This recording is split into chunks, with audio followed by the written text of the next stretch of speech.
Good afternoon. Welcome to the Batman Show, episode 2 of Jerry Goldsmith Horror Scores. Could there be a third part to this trilogy? I guess I there hope would have not. to be for it to be a trilogy. I hope not. We should be able to get through the rest of this list. I got like 26 more titles. Oh my God. Okay. Well, maybe we I are was talking trying. about it. I was trying to be, thorough in what was out there. So, All right. how is everybody today? Great. Great. This is Great. the best I've felt in 6 weeks. So Excellent. Is Yeah. family feeling better? they're getting there slowly. Okay. Slowly. And Ian, how are you? I hear you have a new prime minister for the second time this year. Yeah, apparently. For how long, I don't know. Okay, A few weeks, I don't know. a couple of months. Longer Yeah. than lettuce. Yeah. There was something in a newspaper about lettuce. Anyway. Yeah. Rishi Sunak. Oh, is that? They actually made that today. They made that choice Yep. today? Oh, wow. Yeah. Wow. Well, it wasn't a hard choice because everybody else that was running pulled out, so it was just him. So Well, that's fascinating. yeah. So Well, I have some irritating news. I can't wait good. to hear this. That Long seems ago- weird, but I can't wait to hear this. Long ago, in the before time, John Williams was going to conduct the Cleveland Symphony Orchestra in 2020. And in late 2019, I acquired a ticket to this show by, becoming a member of the orchestra or whatever. You give them a bunch of money and you can get a ticket early, okay, whatever. And of course, the show got, rescheduled and postponed and rescheduled and postponed. And I realized, I'm like, oh crap, this is coming up like next week. I mean, like next month, like the 13th. And I got tickets for this. I should still have tickets for it. So I called Cleveland Symphony. And it turns out I never reclaimed the tickets and they were returned. What? Yes, they were. I never reclaimed them. And Was that They- pointed out to you that you had to do that? I or- don't remember getting an email or anything about it. Oh, man. If I did, it probably went to, like the spam folder, and Well, that sucks. anyways, but it's okay because I found a ticket on Craigslist for $800, Wow. and I'm like, yeah, I can't do that. So This is sad. This is very sad. When's the concert? 13th November November 13th. Okay. or Well, 14th. It's like very mid November. Okay. So. Well, I don't know what to say. How about you, Damien? Well, I kind of knew about this sort of, but I said to Daniel that I'm sure it's going to be as bad as he thought that concert that he went to in Washington. in Washington was. So it's going to be absolutely awful. So you're not missing anything. Yeah. Yeah. It's just going to be John Williams standing up there with Sophia and Mooter and no orchestra. She's Yeah. not. No, she's not on the playbill. So Oh, she's not. Oh, she is now. She is now. wherever he is, turn around and there she is. And they're going to be using a high school band. Yeah. Yeah, and he'll come out and be like, "Well, I was gonna do like my greatest film music that I've never done before in concert tonight, but I mean Annie's here and she made me some chocolate chip cookies, so I wrote a new symphony for her and the Kazoo Band of Cleveland." And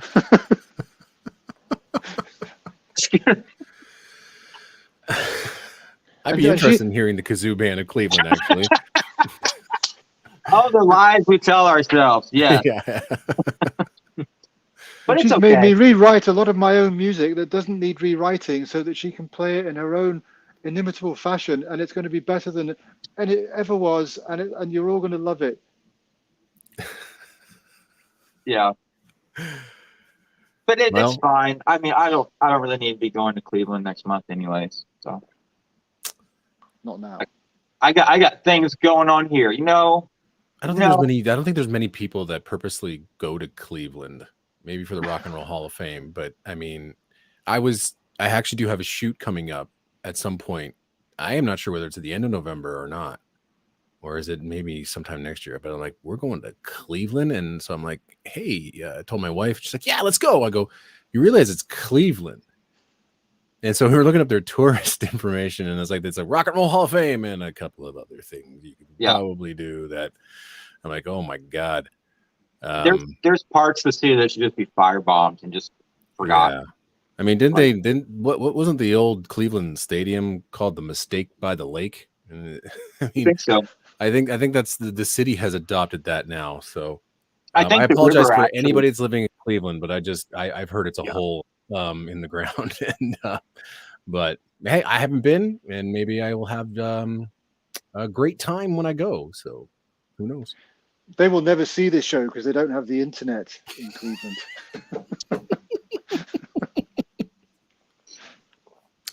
Oh man, we're starting off with a bang today. Yeah, and then in other news, because you know my stepfather's not doing well, and he's just getting worse.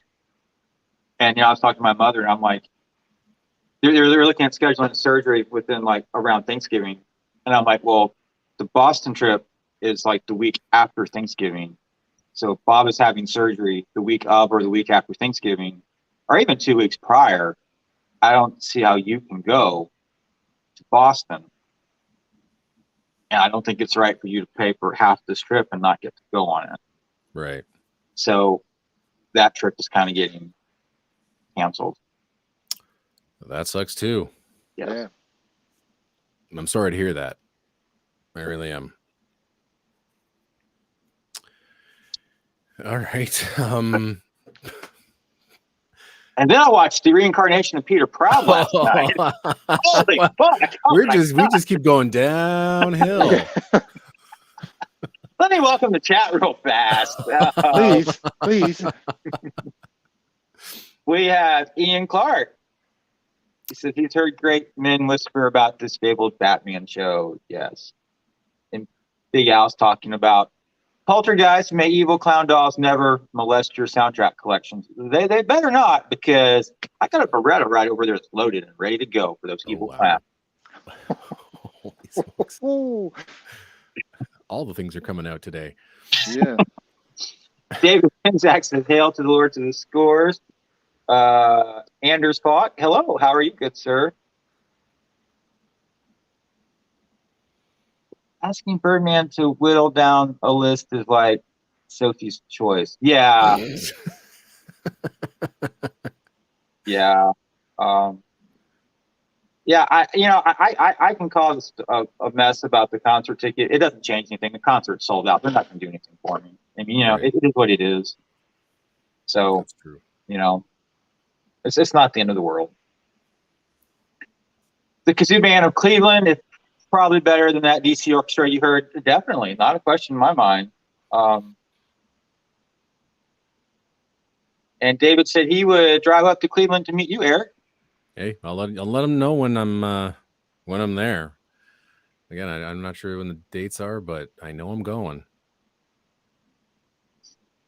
I would fly up to Cleveland to see you too. I mean, you make like a okay. I'm not John Williams, so but you know, keep your anticipation level kind of like right here. Like, I finally met Eric Woods. He didn't even compose anything. I got his autograph. Got his autograph. Yeah. People. Yeah. All right. Well, picking up from last week, we're supposed to discuss the reincarnation of Peter Proud. I know there's one person on this. That's not Peter Proud. That's Poltergeist. That's where we left off last week. Yeah. Yes. I think we'll get to that, but I think we do have to discuss Peter Proud. Yes. There's one person who says he rather liked the score. Well, let me qualify that. I didn't listen to the entire score. I found a suite of the score on YouTube, and I listened to that. So maybe that was more kind of user friendly. I think there's parts in that would make a good score. I listened to the complete score twice, and I was like, there's parts in here I like. There's some like low register piano stuff, but the electronics in it was just like, this is weird. Yeah, I must admit, I did find the complete score on YouTube. We had links for it anyway, but and it's a peculiar score. I'm trying to be polite, really. Eric, what are your thoughts? Yeah, I think I was prepared for something else, just based on the description of the album from Entrada. But once I was reading through the liner notes, this story is very, very dark, and there are a few scenes that, I mean, we talked about it just before we came on the air here. Some disturbing scenes, and I think, again, I haven't seen the film, but I can only guess saw it last night. Well, I can only guess how the score works in context, and I would say it works. It would work to cover those disturbing aspects. It's just a style of score that sometimes Jerry Goldsmith's electronics are really good, and there's a score that we'll talk about a little bit later on in the program where I really like how the electronics enhance the orchestral material.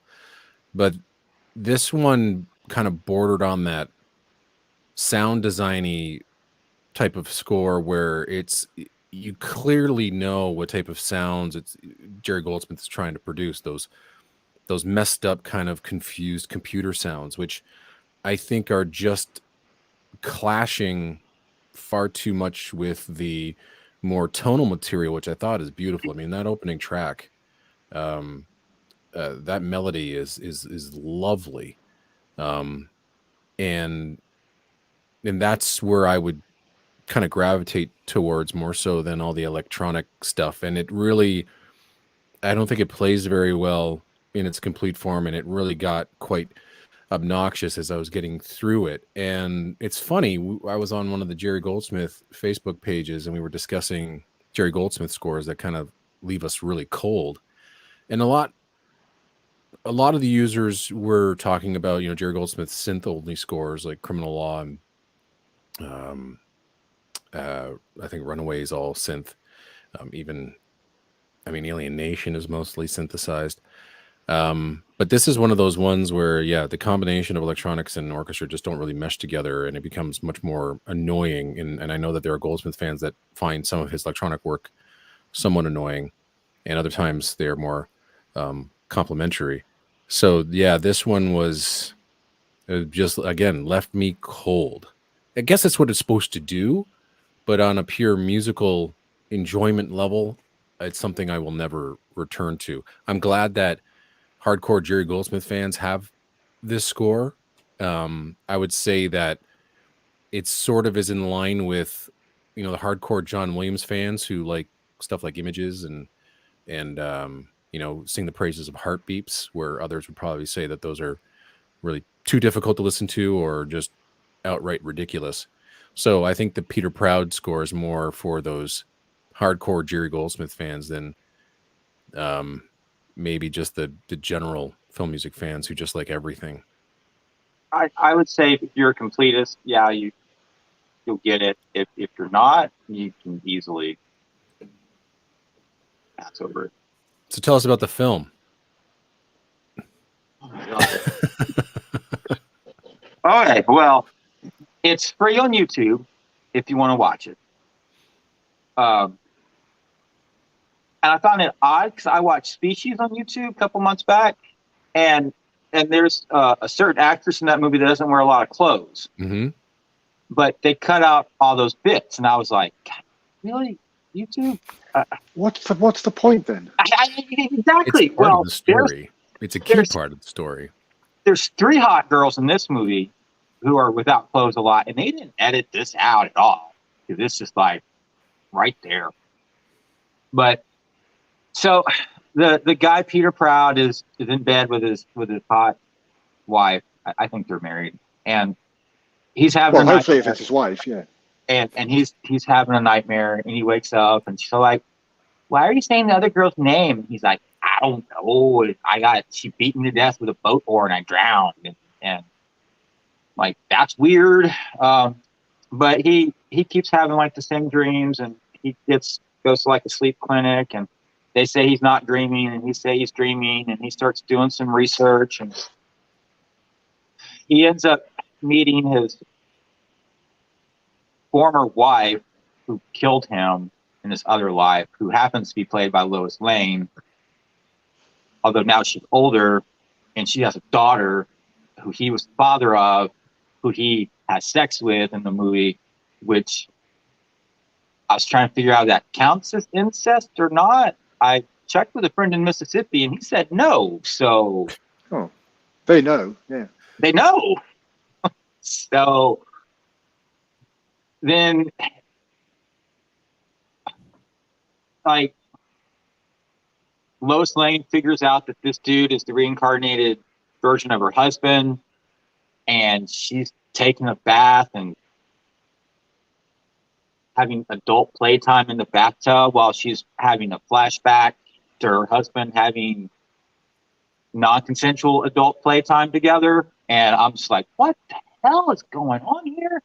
And then the movie ends. Lois Lane kills him in the same lake with a gun. She shoots him and he drowns. And I'm just like, this is just like a fucked up movie. Like, I need to watch like a Disney movie or something after this. It's just like, or Superman. Or Superman, yeah. You probably ruined Superman for you for the rest of your life. Did the score work within the film? It did it fine. It's the electronics still kind of threw me off. I don't need to see this movie again. I don't feel like I need to listen to the score again. Maybe there is a concert suite version of it. That's nice. I think there's something there that could be hashed together to make a nice concert suite. Well, I'll dig out the version. I think it's about 15 minutes long. I don't know if it's a concert suite or somebody's edited together, but I'll put it in the comments after we've done this, so people can. There are some cats on YouTube that can put together some decent concert suites. I have noticed that. Yeah. But I'm not recommending the movie. I could probably put something together. I could. I think about 10 minutes. My God, I think even 10 minutes is too long. Yeah, but I could probably put something together that would best represent it. With about 6 or 7 minutes.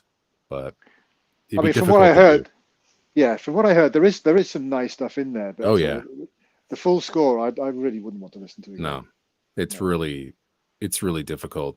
It's very long. It overstays its welcome, I think. Yeah. I'm probably mispronouncing this. Tarek. How would you say that, guys? Tarek. All right. Tarek. I'm guessing he's saying the Peter Proud score didn't impress him. Yeah, I guess that's the general consensus for everyone. Yeah. And I think it is sold out from Entrada now. It's going around. Oh no. It's like $50 or so on secondary market. It was a highly sought after album. I do know that. I think there was like a bootleg out there. But this was the story of, be hiding behind other rights holders and things of that sort, just to get it out was a feat for Entrada. So, but like I said, I'm glad it's out there. I'm glad we could experience it and we can have our opinions about it. And I'm sure that there are people out there that just love it to bits. And so, and I personally would like to hear those opinions. Yeah. Because maybe they'll change my mind. I'm sure I'll end up buying it just to have, because the completist in me is like, I must have it. But it'll come in, I'll be like, woo, Peter Proud. That's it. It'll get filed. I'll file it in with the P's, and that's about it.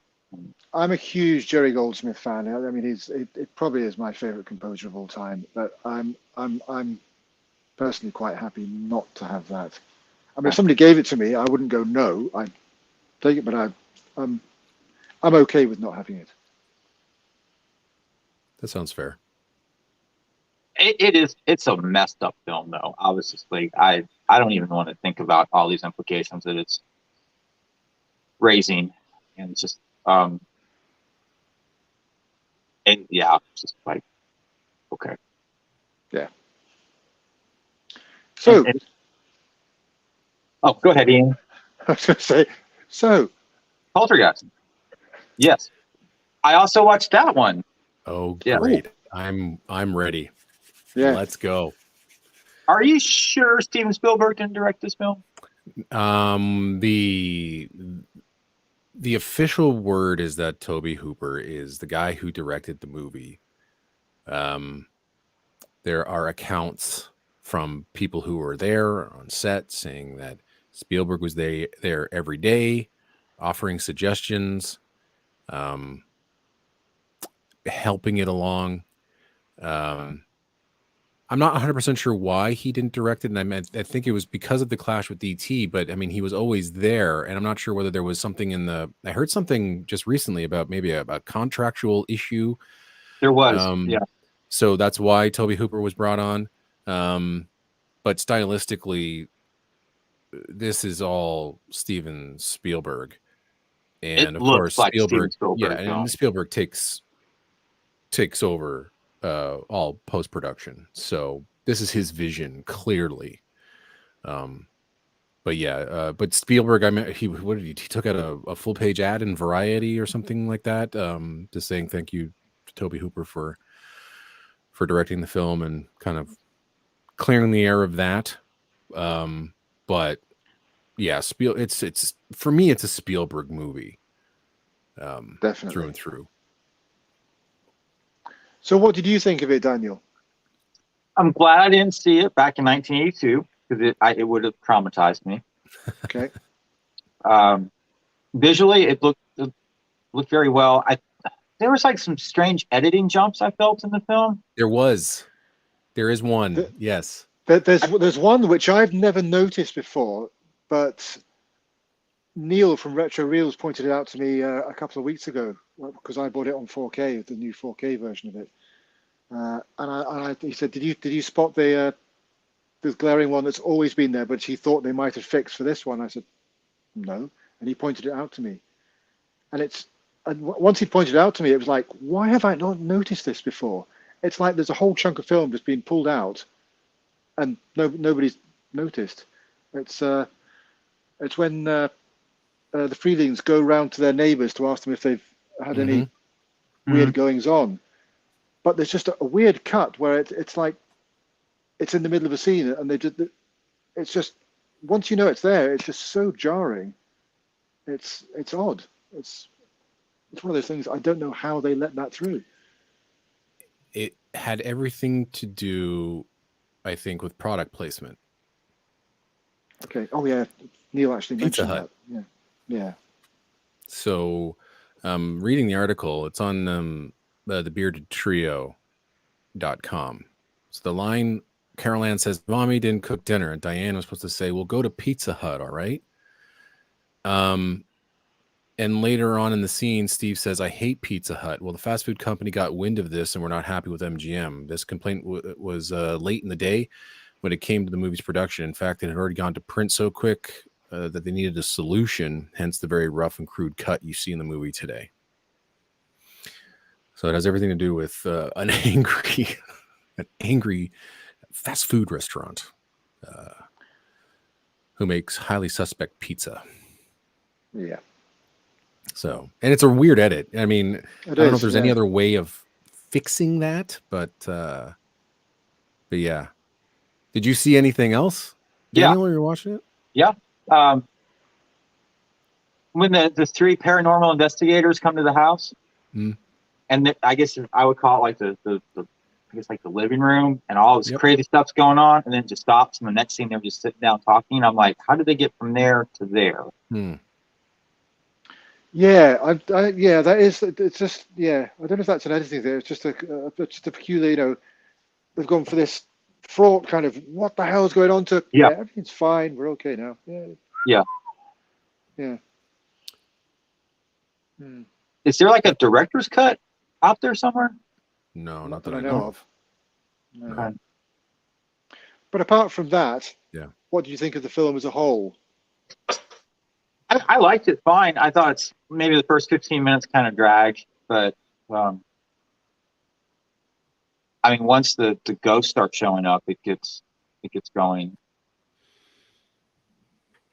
Yeah, I just think it's a wonderfully entertaining film. It's got so much in it. It's what I found when I first watched it was what surprised me was the sense of humor that it had, especially in the first 15 minutes, which you thought dragged. I thought that was a great way to kind of get to know the family, and you really do like the family in that opening. But I just love the humor of it as well. So. And the bit that just always astonishes me is, and it got is it right? It got a PG in the US. Yeah.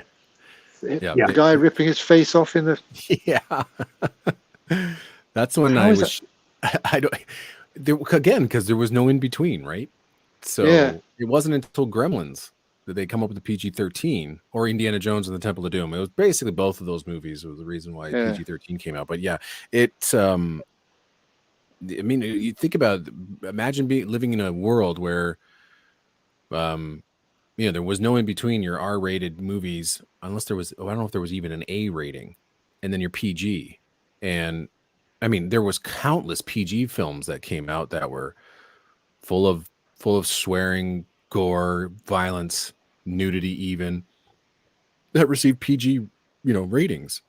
So, this, Raiders of the Lost Ark, no doubt, should not have been rated PG.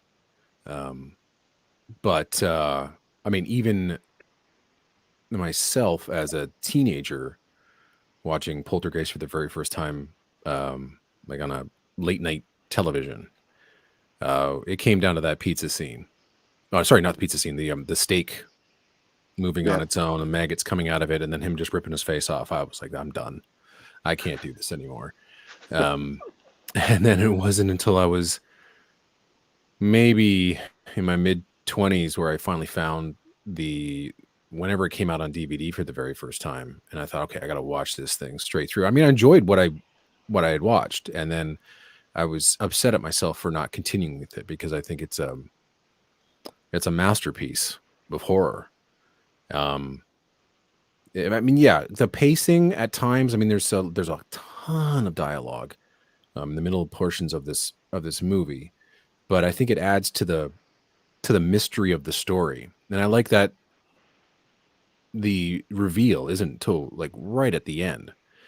With the exception of that conversation between the real estate developer and the father, but you don't know what the impact is of that discussion until the end. But there aren't too many films that like genuinely give me the creeps, and Poltergeist is definitely one of them. And it's all in just that kind of brilliantly written script from that child's point of view. Steven Spielberg is essentially, telling you his ghost stories as a kid, and seeing scary trees outside of your bedroom, and you think they're alive. Well, holy crap, in this movie they are. What's inside your closet? Keep your closet, closed. What's under your bed? Are your stuffed animals gonna come to life and murder you while you sleep? And all those things that scared you as a child are all out here in this movie, and you never really saw that in film at that time. And so that's what makes this really special, because it was just doing things that you'd never seen before. And then of course the special effects. I mean, all some of the special effects that were developed in Raiders of the Lost Ark are used here in Poltergeist. Those floating ghosts and whatnot, because it's all filmed in underwater tanks. But I don't think there's an effect in this movie that looks off. You can watch it today and put it up against the best CGI effects, and I still think that everything in this movie holds up. And on top of that, you really have to have good actors. And another tough thing is working with kids. And I forgot her name, but the girl played Carol Ann. She was just perfect. Creepy as all hell. Oh my God. And her voice in the TV, that gave me nightmares forever. A very simple effect of just reversing her voice and having that echo start and then her talking, her calling her mommy, and I'm just like, oh my God. And then as an adult, this movie changes, especially as a non-adult, as a parent, the movie changes, because now I'm on the side of the parent's point of view, and then losing a child and just being desperate to save your kid and do everything that you can to save your child. I'm seeing that from that point of view now. But one thing that never really gets talked about in this movie, and everybody's talking about how there aren't great heroines in film, leading up to, let's say, Aliens in 1986 with Ellen Ripley. But I mean, the mom in this film is the true hero. She's the one that sacrifices everything to get to the bottom of this situation. And that was actually quite refreshing.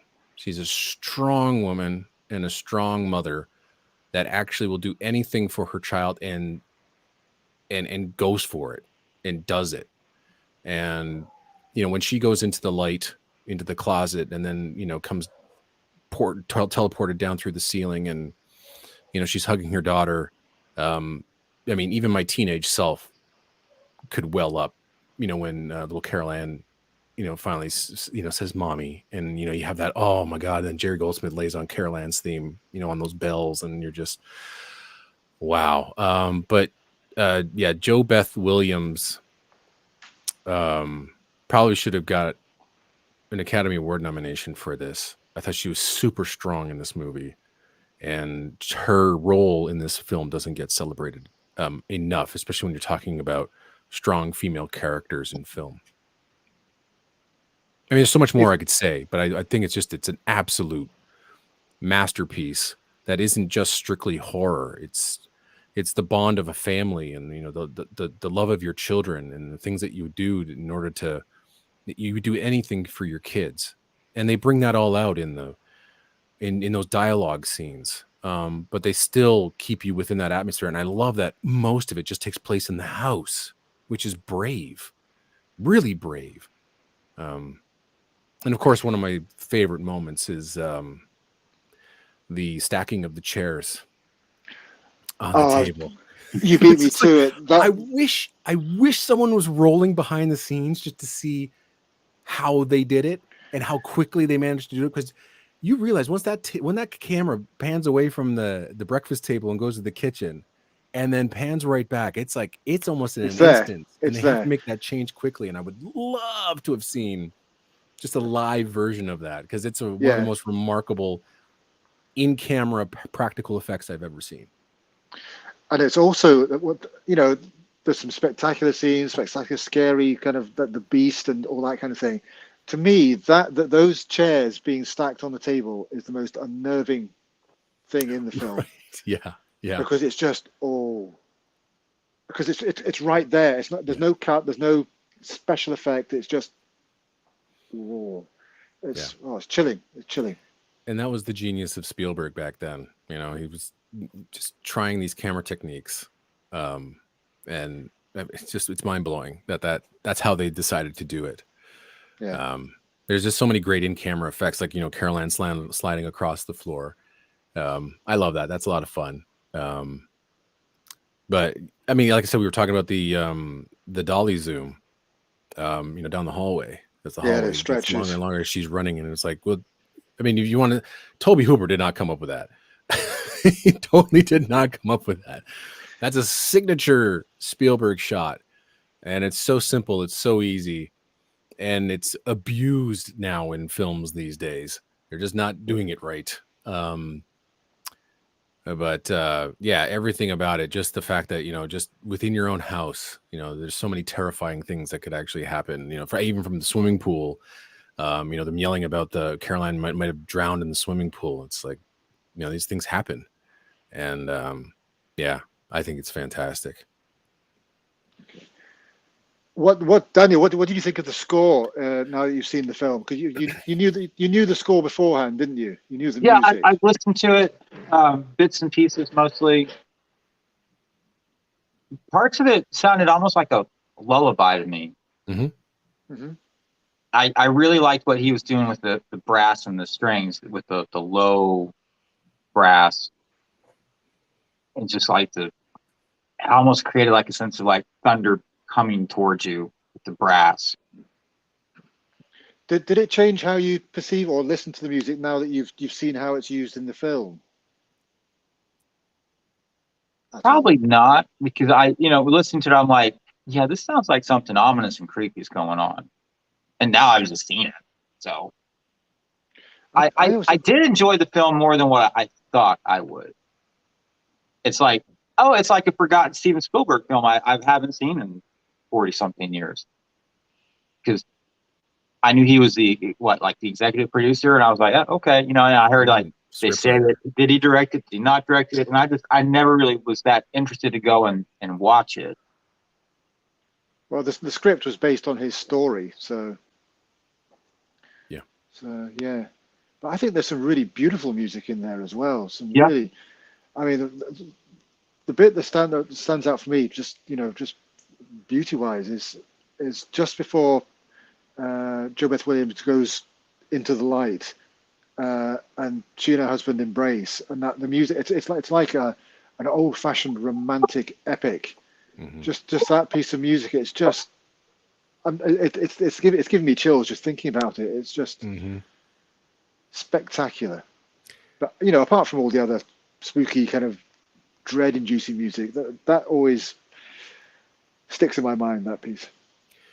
I agree completely. It's the light theme that that religioso music that he brought to the score, because it was the only way that he could describe what the poltergeists were without kind of giving it away. And so he felt like it was more like this is Goldsmith, more like a religious experience, which is why it does have kind of the same tonalities as The Omen 3, which really goes down those big religious overtones in the score.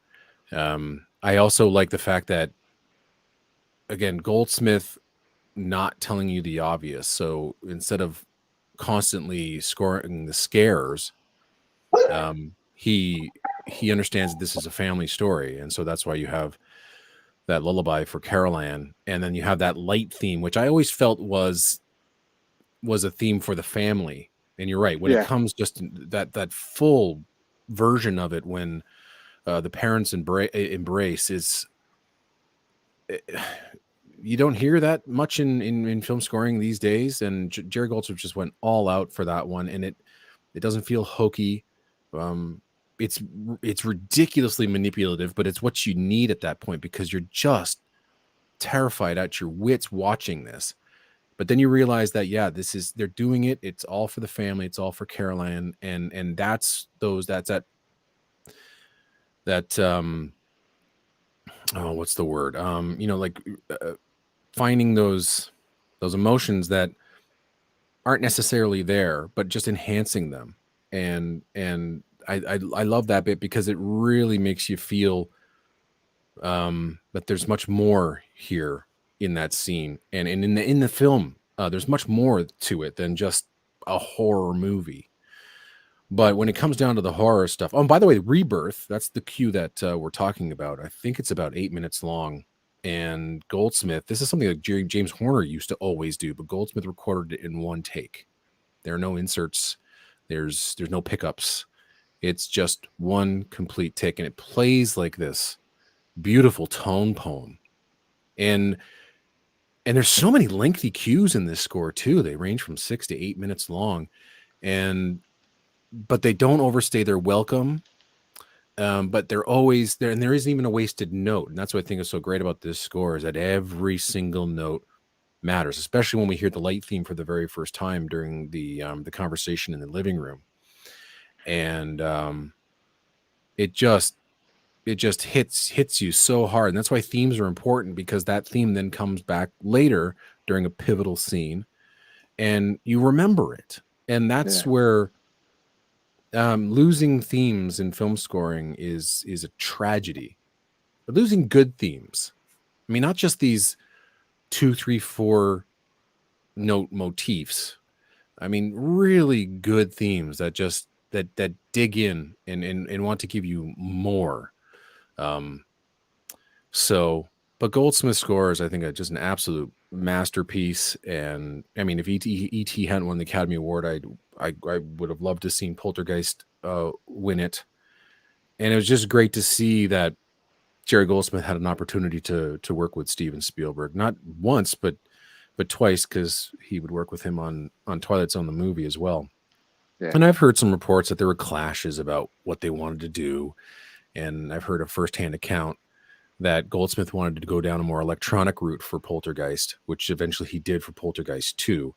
So there's a little bit of clash of styles between Spielberg's wants and needs and what Jerry Goldsmith said that he wanted and needed. But I think in the end,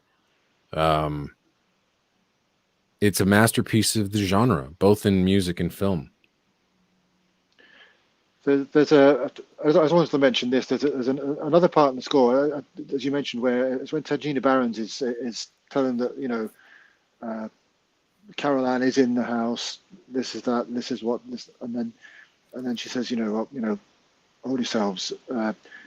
What this friend that Carol Ann's talking to, it appears as a child, you know, something she's friendly, but to us it is the beast. And up to that point, the music's quite, you know, it's the light theme and various other variations on it. But as soon as she, you know, mentions it's the beast, the music just goes really low instantly, and it just sucks the air out. It feels like it's sucking the air out of the room. Yeah. It's just it's just a stunning moment in the score. Very quiet, but just very powerful. You're right. It's that sudden drop. I mean, as any parent would feel, it's like, oh my God, my child is in danger now. And that tonal shift, but it was done so seamlessly. Yeah. So, I mean, expertly done. And yeah, Goldsmith doesn't get, I mean, like I said, those long sequences, I don't think Goldsmith did many of them in his career, but it harkens back to like his V'ger music in Star Trek, the motion picture. Just this constant kind of wave of motion. It just moves so effortlessly, so naturally. It's like it was inevitable. I mean, I'm sure that he worked incredibly hard on this one, but this one just felt like it was just, I'm sure it was just flowing out of him so effortlessly, so easily. He just got it. And managed to find the right emotions to punch, but also to signal. Again, not telling you the obvious, but you know, giving you those feelings you might not feel unless the music was there. So I mean, it's like I said, masterclass in filmmaking. But if you really want to get down and dirty into like the great of great film scores, Poltergeist is one you should probably watch, listen to, and study. Yeah, I agree. Do you ever wonder what it would have sounded like if John Williams had done Poltergeist? Man, that is a difficult question. I think it would be vastly different. He's never done anything like Poltergeist. No, he really hasn't, has he? I mean, he's done dark, dramatic stuff.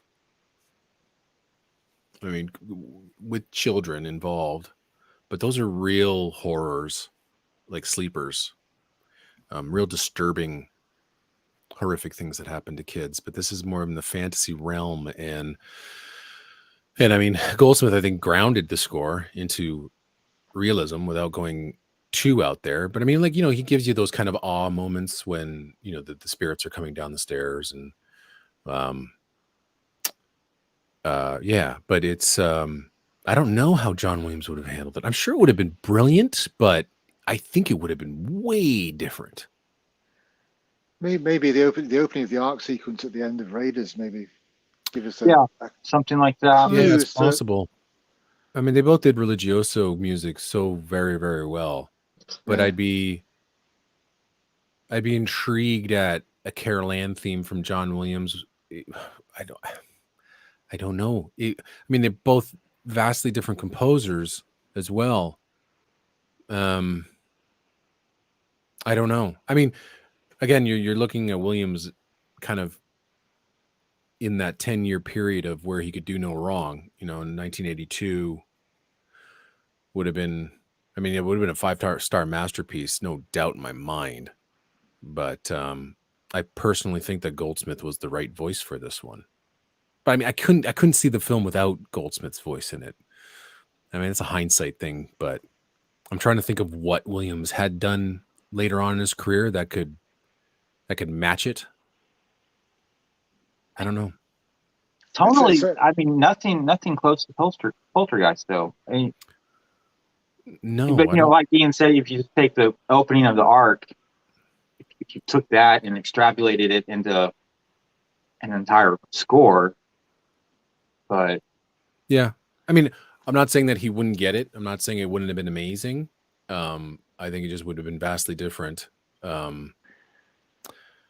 It's actually so hard to envision now because that score is so ingrained in me. Right. It's hard to separate it. It's like saying, how would Goldsmith score E.T., right? Yeah. It would just change it completely. Again, no doubt it'll be masterful, but it changes it. I'm not saying for the bad, but it's just weird to think. I mean, other times you can go, like right now we can say, how would Goldsmith have scored Superman? And we can kind of go to Supergirl and maybe that's kind of what he might have done. But then again, Superman and Supergirl, vastly different scores, even though you're sort of scoring the same genre. But Goldsmith, I find, can maybe dig a little deeper into the characters. I think he finds those hidden gems, those little things that you not necessarily are noticing in characters more so than maybe Williams, who's giving more of an overarching kind of feel to the story. Not saying that he hasn't written personal scores before, and he has, and they're dynamite, but it's just there's something about Goldsmith. I find that he just digs a little bit deeper, or had dug a little bit deeper into the actual characters and what they're feeling. I don't know. I guess we're talking out of my ass, but that's kind of the feel I get from it. Interesting question, though. Yeah, it is an interesting question. That's one that's tough to answer. Yeah. Because there are other examples, like I said, in Jerry Goldsmith and Williams' career, where you can go, all right, well, The Mummy versus Raiders of the Lost Ark, or Supergirl versus Superman, or various other titles like Home Alone versus Dennis the Menace. I don't know where you can go. Oh, man, I never thought of comparing those two. Both John Hughes productions, both have that slapstick quality to it. Little kid and some older stranger, and yeah, again, attacked very differently. But again, one's a Christmas film, the other one is not. The other one's scored with harmonica. The other one's sleigh bells. But it's interesting. You can find those contrasts in both of their styles, or both of their careers. But Poltergeist is one where it's like, whoa, where is the, how can you compare? What are the scores? I don't know. I don't know if you can. See what the chat's saying about Poltergeist. Derek says Spielberg ghost directed Poltergeist. David says the liner notes for the 2010 are far superior to the 97 issue. Are you talking about the soundtrack or like a DVD release? The definitive soundtrack is what, the FSM for Poltergeist? Oh yeah. The Rhino Turner Classic one. This is I remember picking this up and just being absolutely in awe. Again, one of those scores where you just think, I'm never going to own this. And then you find it, you're like, oh, wow, this is going to be great. And it was. But the FSM release is fantastic. David says Poltergeist was the first Amblin film. Derek made his kids watch this movie 10 years ago. I hope your kids were older than 10 when you made them watch it. I showed it to my daughter last Halloween, and she loved it. Okay. How old was she? She was 12. Okay. Yeah. David says there's a scripted, deleted scene where Leah speaks with a colleague, and he finds a mortician's jaw clamp amongst the jewelry. I don't even know what a mortician's jaw clamp is, and we're just going to move right along from that.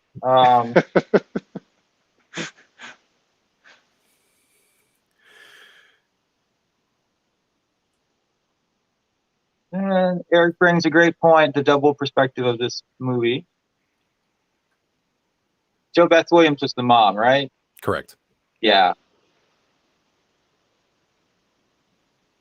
And David brings a point, there's much less synth music in the score than expected. I don't think there's any synth. There's some in Poltergeist 2, though, right? I'm wondering whether there's a lot in Poltergeist 2. Yeah. I'm wondering that high pitched sound, was that kind of, what is that? It sounds it's a water. What's it? A water harmonica or something like that. Water ball. Yeah. I don't think there's any electronics in Poltergeist, to be honest. Some of them sound like the electronic, but I think it's all actual physical instruments. Yes. Just weird and wonderful things.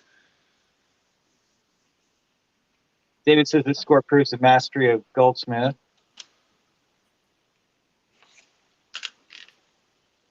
And David says post-production was led by Spielberg, working with Goldsmith. Hooper was not involved. And Tarek says Poltergeist score is the horror version of E.T. Yeah, I think we'd all agree with that. Yeah. This is his suburban well, they're not. I can't say trilogy. What do you call 2 films? Anyway, these suburban fairy tales that Spielberg does so well. But it was. Oh, sorry. Oh, go ahead, Eric. No. There was one other factoid here where John Williams, on the 3rd day of recording this score, came in and he loved what he heard so much that they decided that they were going to record the score in the same E.T. in the same venue, and use Bruce Botnick to record E.T. as well. So Poltergeist was actually quite influential on the sound of E.T. Interesting. Wow. Did going back to the film, did it look like the same neighborhood from E.T. to you? Or is that how like all California neighborhoods look? I think the surrounding hills were different. I don't think it is the kind of. I don't know. Looked a lot bigger California in Poltergeist. Yeah. Thoughts on the Poltergeist 2/3 CD version from Entrada?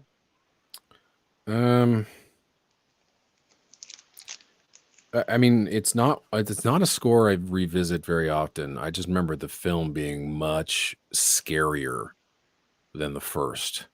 There's some real creepy stuff going on. But it's a very different score, and it's very effective. Yeah, there was one just a disturbing scene where the father vomits up some horrible, deformed creature thing. It's just it's crazy weird. Yeah, you might want to take a look at that one too. It's interesting to contrast the. Well, I mean, there's a lot of kind of Native American influences in the score as well. I love that part of the score. Yeah, yeah. So it's very different. Yeah. But I liked it. I mean, I'm much more familiar with the shorter presentation of it, so I haven't really, dove into the Entrada version. Did Kritzerland release it again? Poltergeist 2? I'm thinking that's the copy I have. I think Kritzerland was before the Entrada one. Okay. I think Entrada is the most recent. There's about 4 or 5 different releases of it, right? Yeah. Like isn't Verez had one. Like there's the original release, then Verez did it, then didn't Entrada do it, then Kritzerland, then Entrada do it again, or something like that. It's been something like yeah. It's a lot like the Blue Max. It's like, which version do you get? Is the Entrada version still available? I'm not. I think it might be. I'm not sure. I'll check on that. But it's one of those weird ones. It's like CD1 is the complete soundtrack with digital mixes. CD2 is the exact same program but analog mixes. It's still available, and it's still fairly reasonably priced. I think $21. 21. 21 Wow. for the 3 disc. The 3 discs. Wow, that's a bargain. Price is $21. I think they realized that. I mean, you really couldn't charge that 3 disc price when you have the same presentation on disc 1 and 2. It's just they're different mixes. I mean, that's gouging the customer. So Yeah. But I'm looking at the I should order it for Kritzerland $21. version. When did the Kritzerland version come out? That was only a 2 CD set. And that one is sold out. And that was only 1,500 copies, and that was $20 for the Kritzerland. And it really, it had like disc 1 as the complete version of it, and it had bonus tracks on disc 2. So it wasn't as, let's say, exhaustive as the way more extras on the Entrada version. Yeah, interesting. Anything else for Poltergeist, or shall we move on to Psycho 2? Just before we just looking at the back here, it was visual concepts by H.R. Giger for Poltergeist 2. So, really? Some of the creature designs were Giger. Oh, creepy stuff. Okay, did you say Psycho 2 there, Daniel? Psycho 2, 1983. Okay. This was not a very well reviewed movie. Is that correct? No. I think they did a good job with the story. You know, Norman Bates isn't killing people, but the girl's sister is killing people to frame Norman Bates. I think that's a worthy sequel story for Psycho. I've really enjoyed the sequel. It surprised me. I was expecting more of the same, but it was. I didn't see the end coming. So yeah, I really enjoyed it. I thought they did a really good job with it. So. I think it was because people just wanted more of the same. Yeah.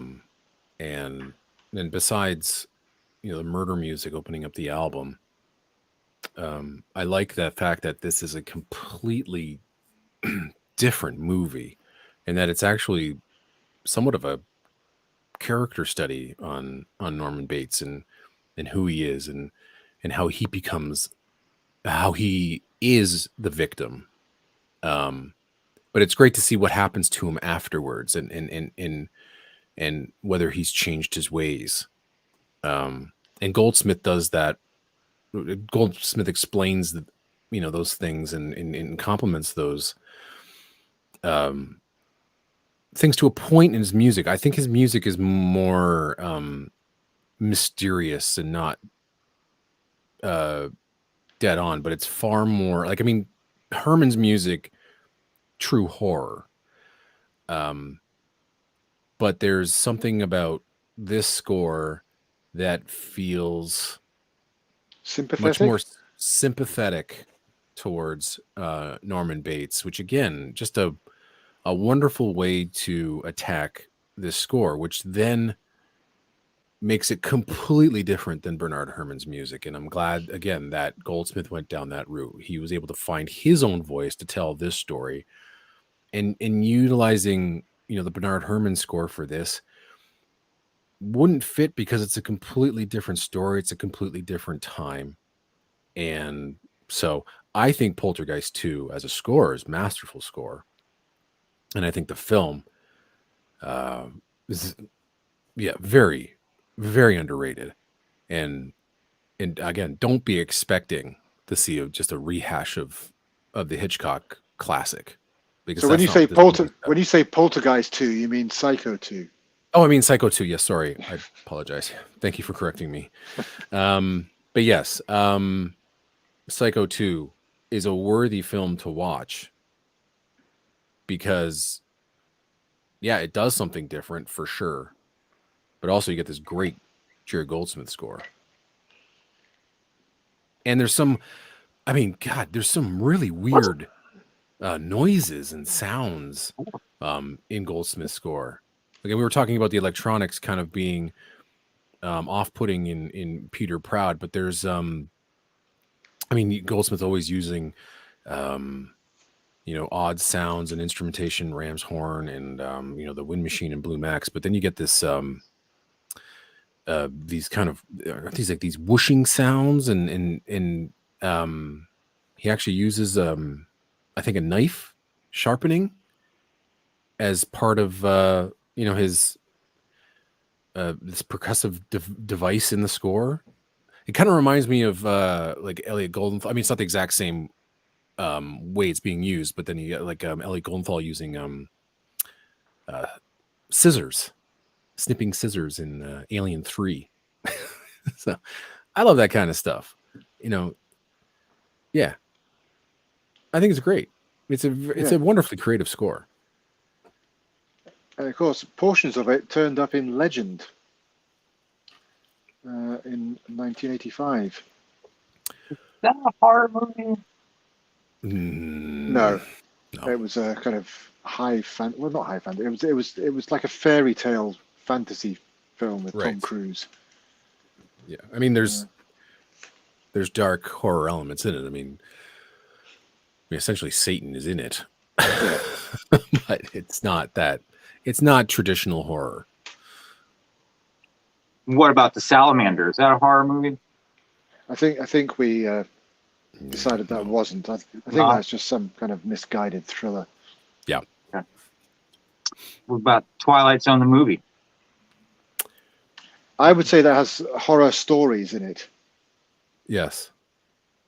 Absolutely. And it's on my top 5 of Goldsmith horror scores. But again, it's for the last sequence. I would also the child that can control everything. Is it a Good Life? Is that what the child that brings cartoons to life? Oh, the Joe Dante sequence. Yeah, I would call that a nightmare. Yeah. So to me, that comes under the same kind of heading, horror genre. Yeah. Nightmare heading. In that Dante tradition, for sure. Yeah. But it'd be music, for pure, maybe not quite. Yeah, for pure terror scares, that edge of the seat kind of scares that you get.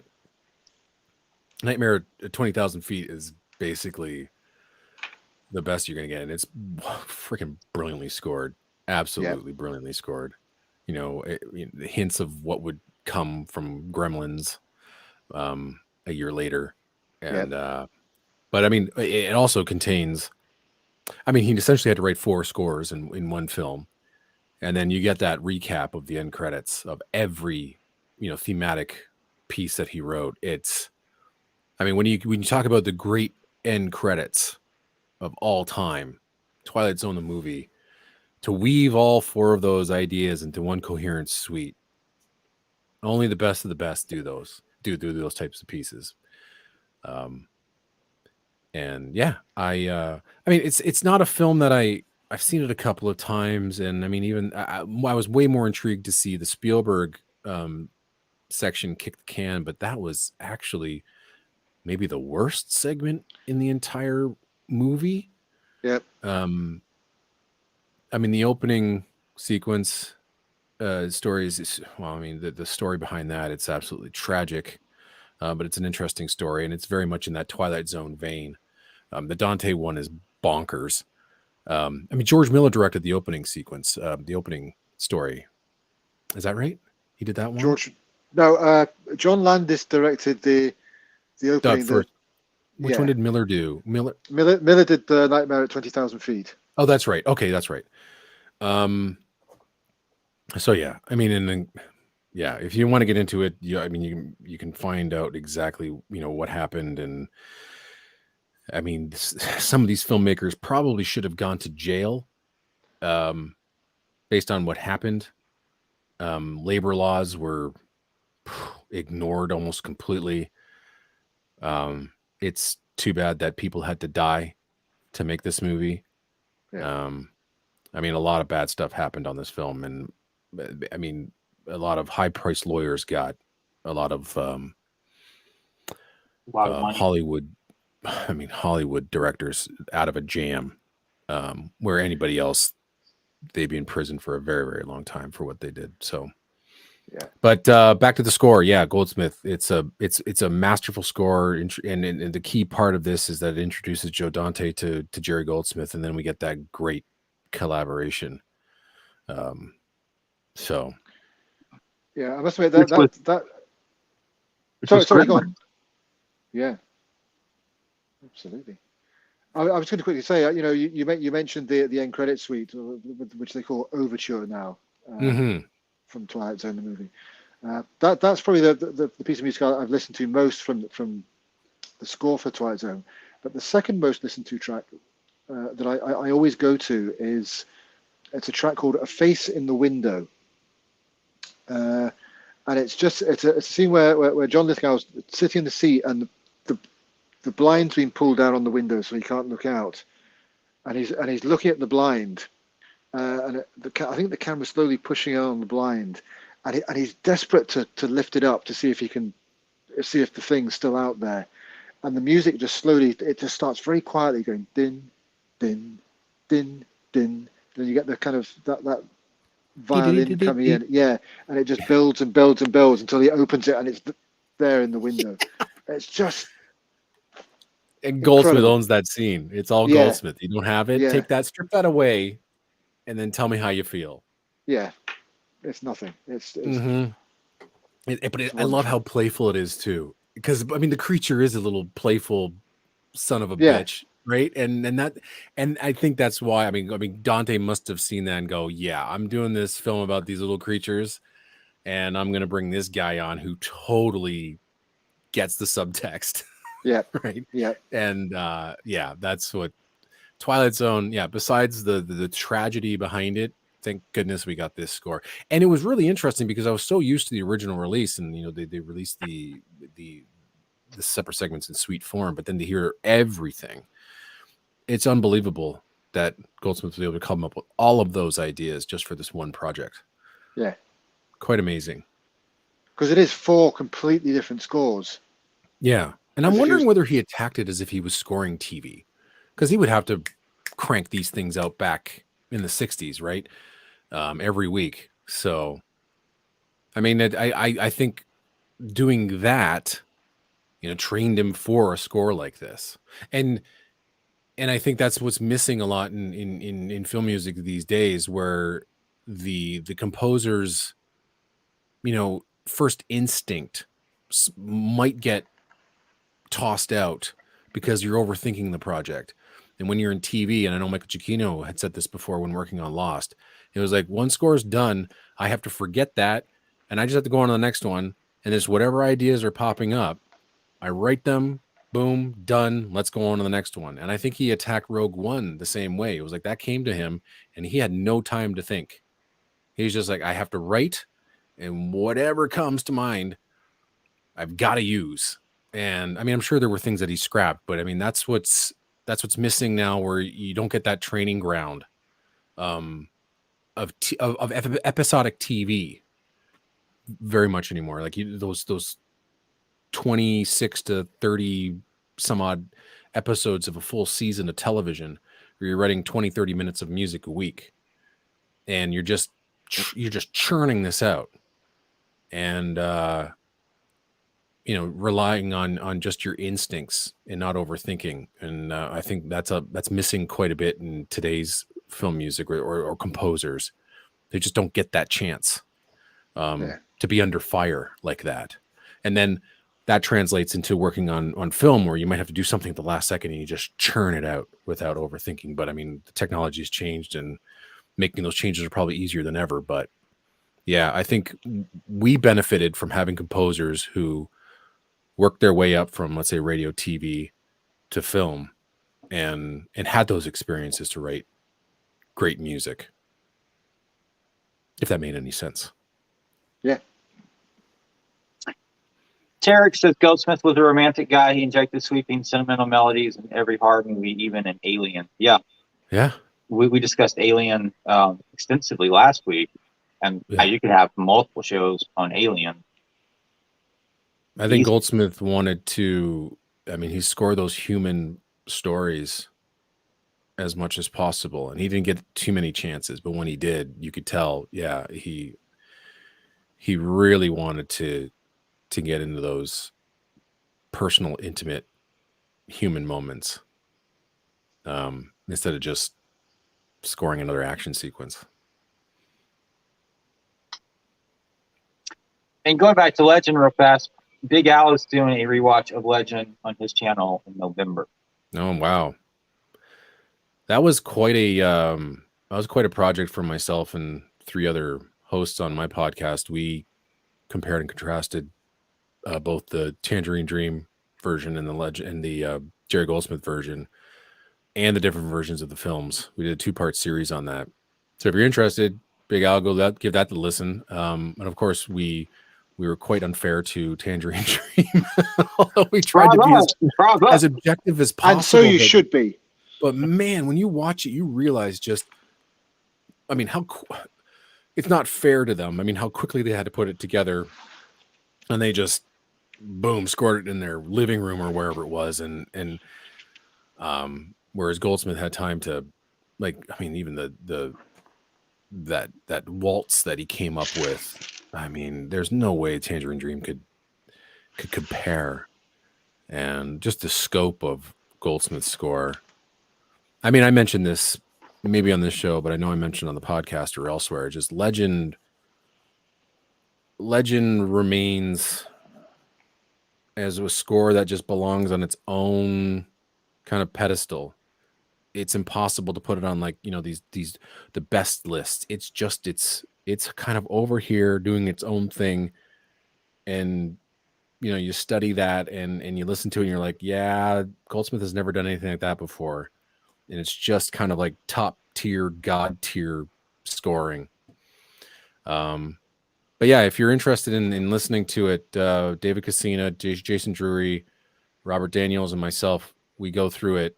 And I mean, we talked for about 3.5, 4 hours, and it was an enlightening experience because David Cassina is a musician as well, so he was breaking down themes on his keyboard while we were talking, and so it's a fascinating show, 2 parts. So yeah, if you want to check it out, that'd be great, and I'd love to hear your thoughts.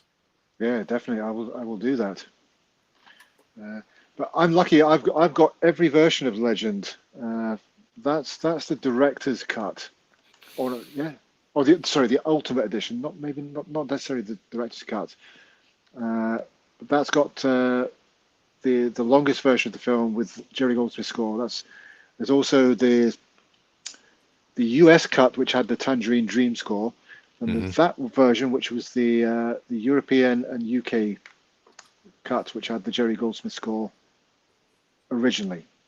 So when it was released in the UK, it had Jerry Goldsmith. When it was released in the US, it had Tangerine Dream. Right. So yeah, it's unfortunate that it got dropped. Yeah. And it definitely is unfortunate that Ridley Scott just couldn't defend it, because he loves it. I mean, the commentary, he just absolutely loves the score to bits, much like he loves Alien to bits. Yeah.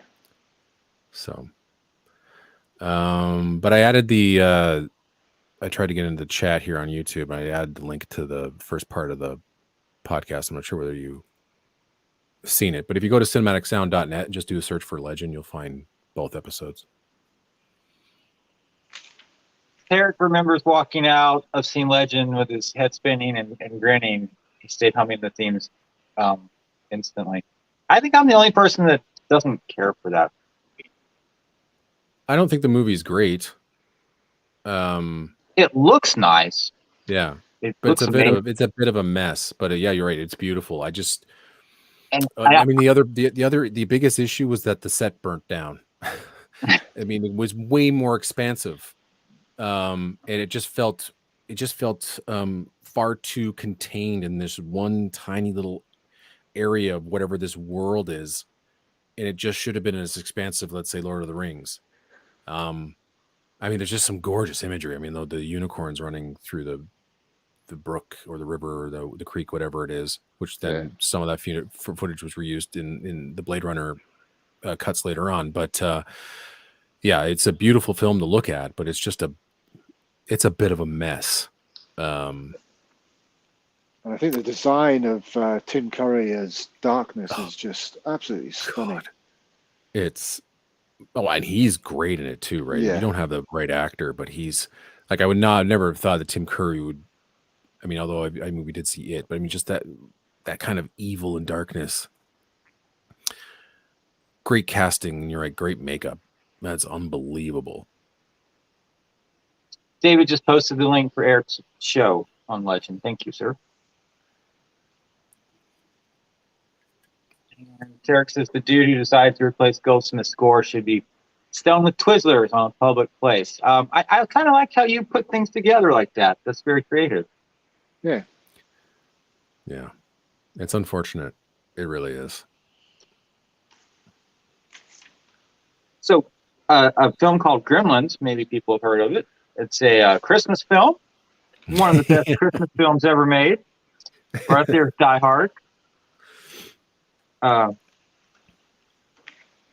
think Goldsmith could have made this movie something just totally different if he had gone a different route with the score. Yes. Yeah. Yeah. I mean, you could have handled it in, the Goldsmith way, which is that kind of twisted carnival ride way he wrote it. Or you go completely dark and just score the horrors. And I mean, he still does that. I mean, there are some horrific moments in this film that when I saw it when I was about 10, gave me nightmares.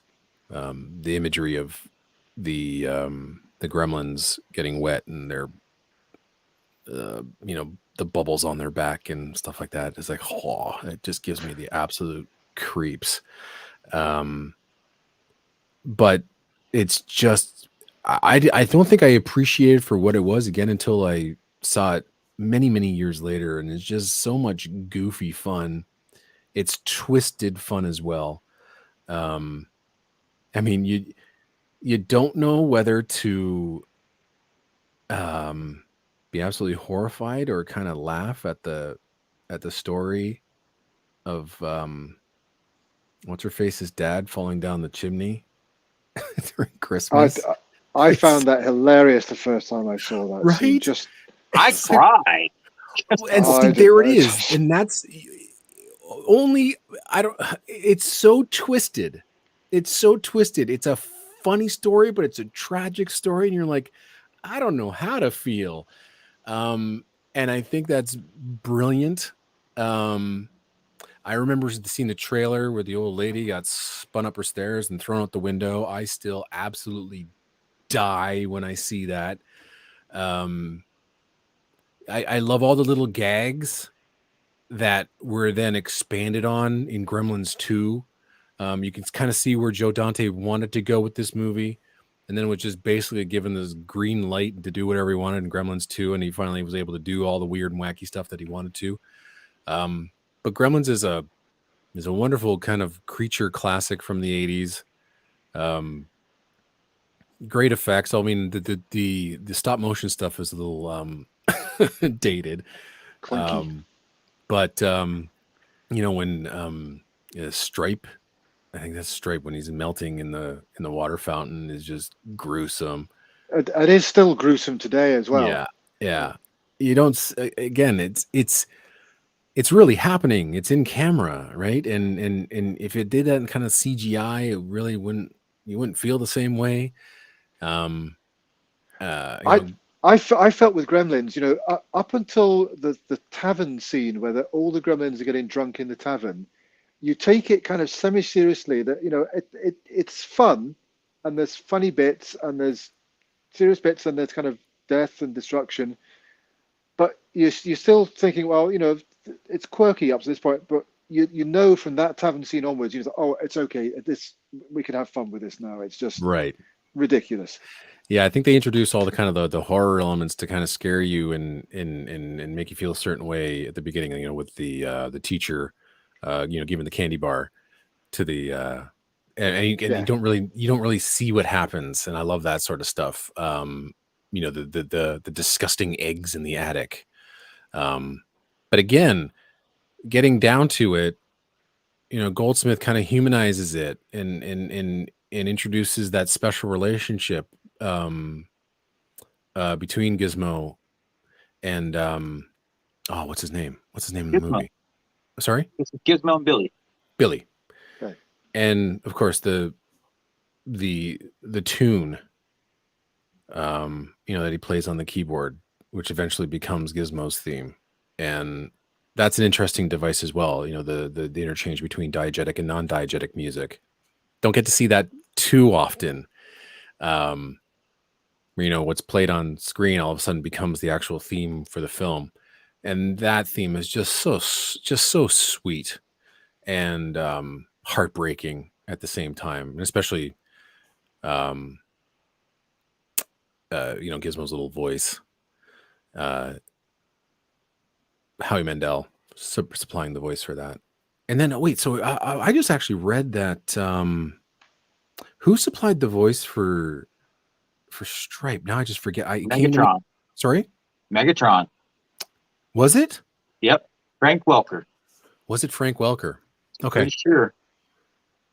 Really cool. Great kind of voice cast. And but everybody's great in it. The direction is fantastic. Oh, and this it's sort of, I think it begins in Poltergeist, but Goldsmith throughout Joe Dante films has this kind of lively, almost running string, kind of suburban theme that he introduced in all of the Joe Dante movies.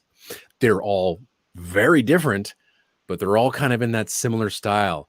You first get it in Poltergeist with the girl on the bike. The girl on the bike, yes. But then you get in Gremlins, you hear it in The Burbs, you hear it most definitely in Matinee, you hear it in Small Soldiers. Not sure if it's in Looney Tunes, and it might be, but I love that little device. Is it in Inner Space? I'm trying to think of whether it is or not. But if it's it's got kind of like the suburban feel to it. Love that little theme or variation on that idea. Of all those ideas, I think the version from Gremlins is the best. It's the one that I listen to most. Yeah. It's and the track on the soundtrack is Late for Work. It has that sweeping melody, the Gizmo melody, right? It starts off with the kind of almost pizzicato kind of so good. And it goes What about that cat sound that goes? Love it. Especially when Stripe is melting.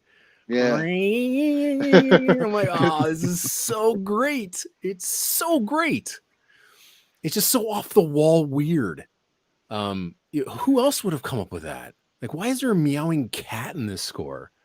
But it works because it's so creepy as well. Yes. Yeah. So good. It's a really, I don't know if it's just me, but my God, is that ever just a dry recording? It just feels like it's been recorded in this tight room with hardly any reverb whatsoever. I mean, it's powerful, but it's like one of those ones. Wow, I like that. Some people don't. I like that. I like those. You can hear it. You can hear everything. It's great. Those 80s recordings were a lot like that.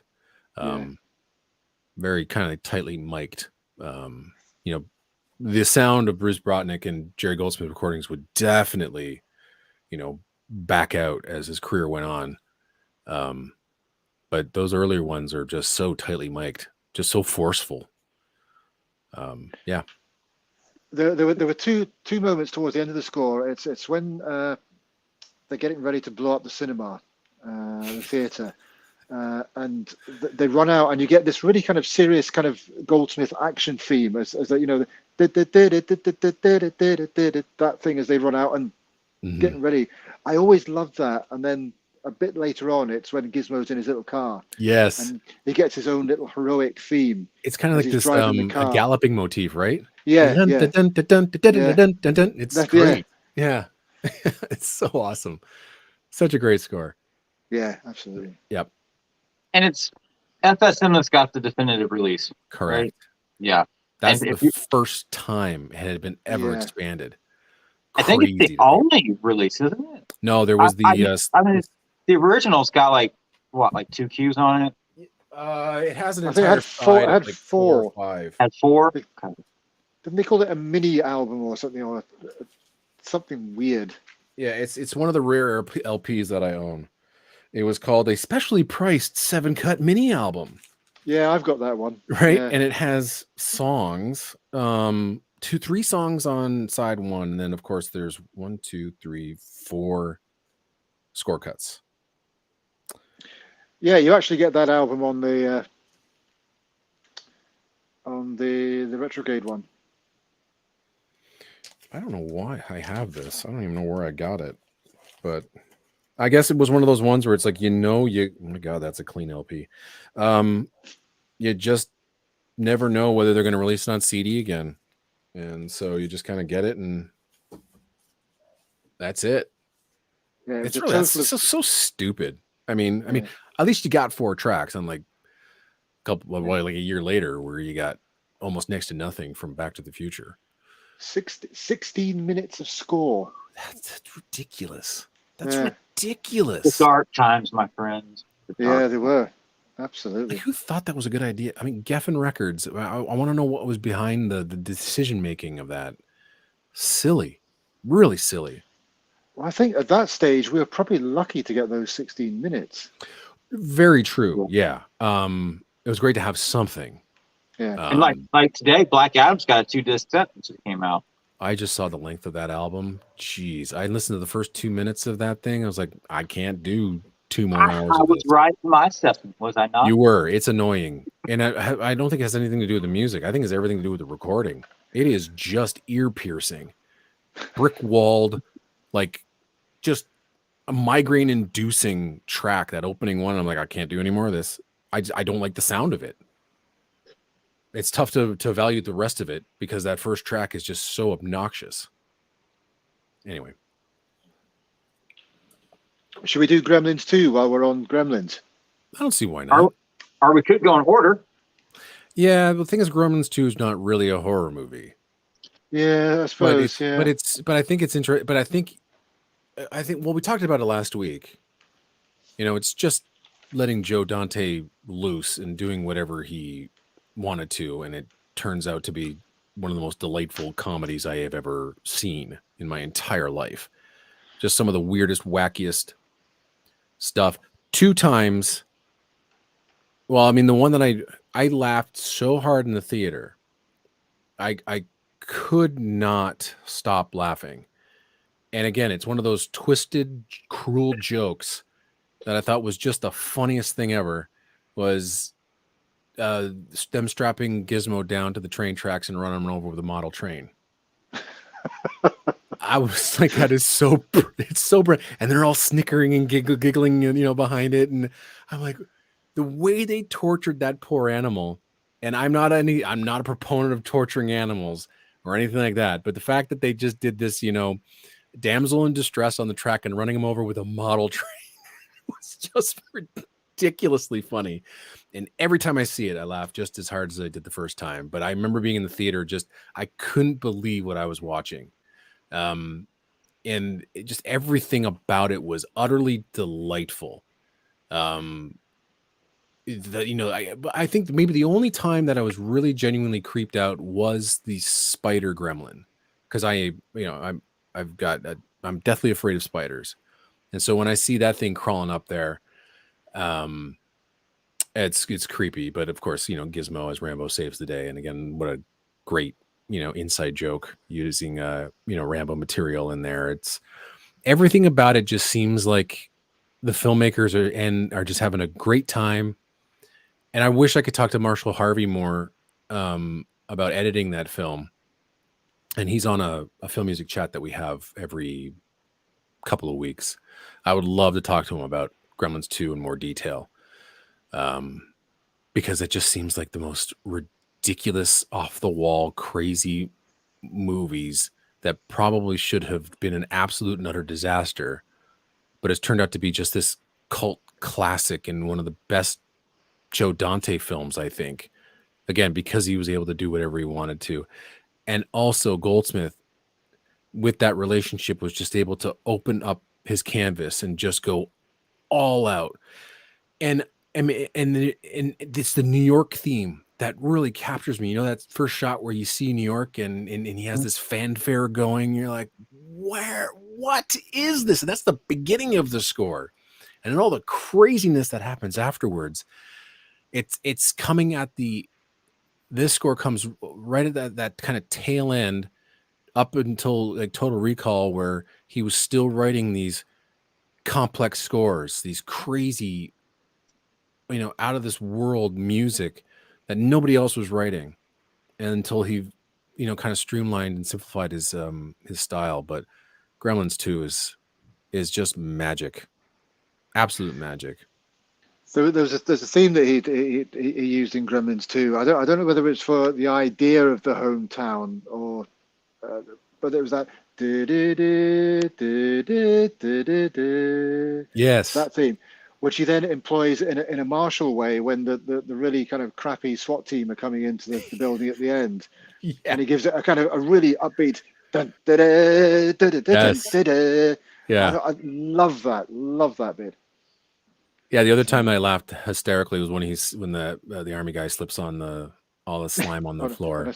Just stupid slapstick comedy that normally would do nothing for me, but for some reason that's like taking a hit of drugs. That movie, it's just crazy.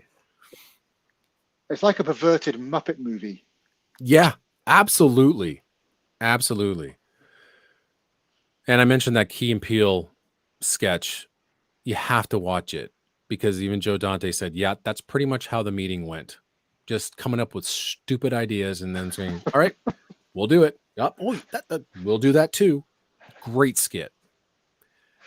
David said he was on the set for Gremlins 2 and it was more fun than the movie. Shut up. Was he really? Yeah, I got highlighted. Wow. What the hell was he doing there? Working. What? Doing what? Doing motion picture work. What? Motion picture work. Okay, you're right. I'm curious. Oh, that's interesting. I keep asking him to come on a show, but he's YouTube shy. So it's like, oh my God, I would love to hear his stories. I know, like any day now. Come on. Yeah, don't do the interview with me. Nobody wants to hear more about my crap. Bring him on. PR for Warner Brothers. Oh wow, cool. How many days were you on set for? Oh yeah, you don't only have to like Gremlins 2. That's fine. It's a taste thing. Yeah, Tarek, you're always express your opinions, please. I agree with you. I walked out of Gremlins 2. I walked out of Gremlins 2 and I was like, what the hell is this? Like this was like, what the hell? I think my biggest problem was when the damn film stopped and then Hulk Hogan's like, turn the movie back on, you Gremlins. And I'm just like, what the hell is this? Can I just not watch the damn movie? What the hell is this? Little hand puppets. It was the best. Okay, you got to tell me that not every single person in that theater turned their head around when that happened.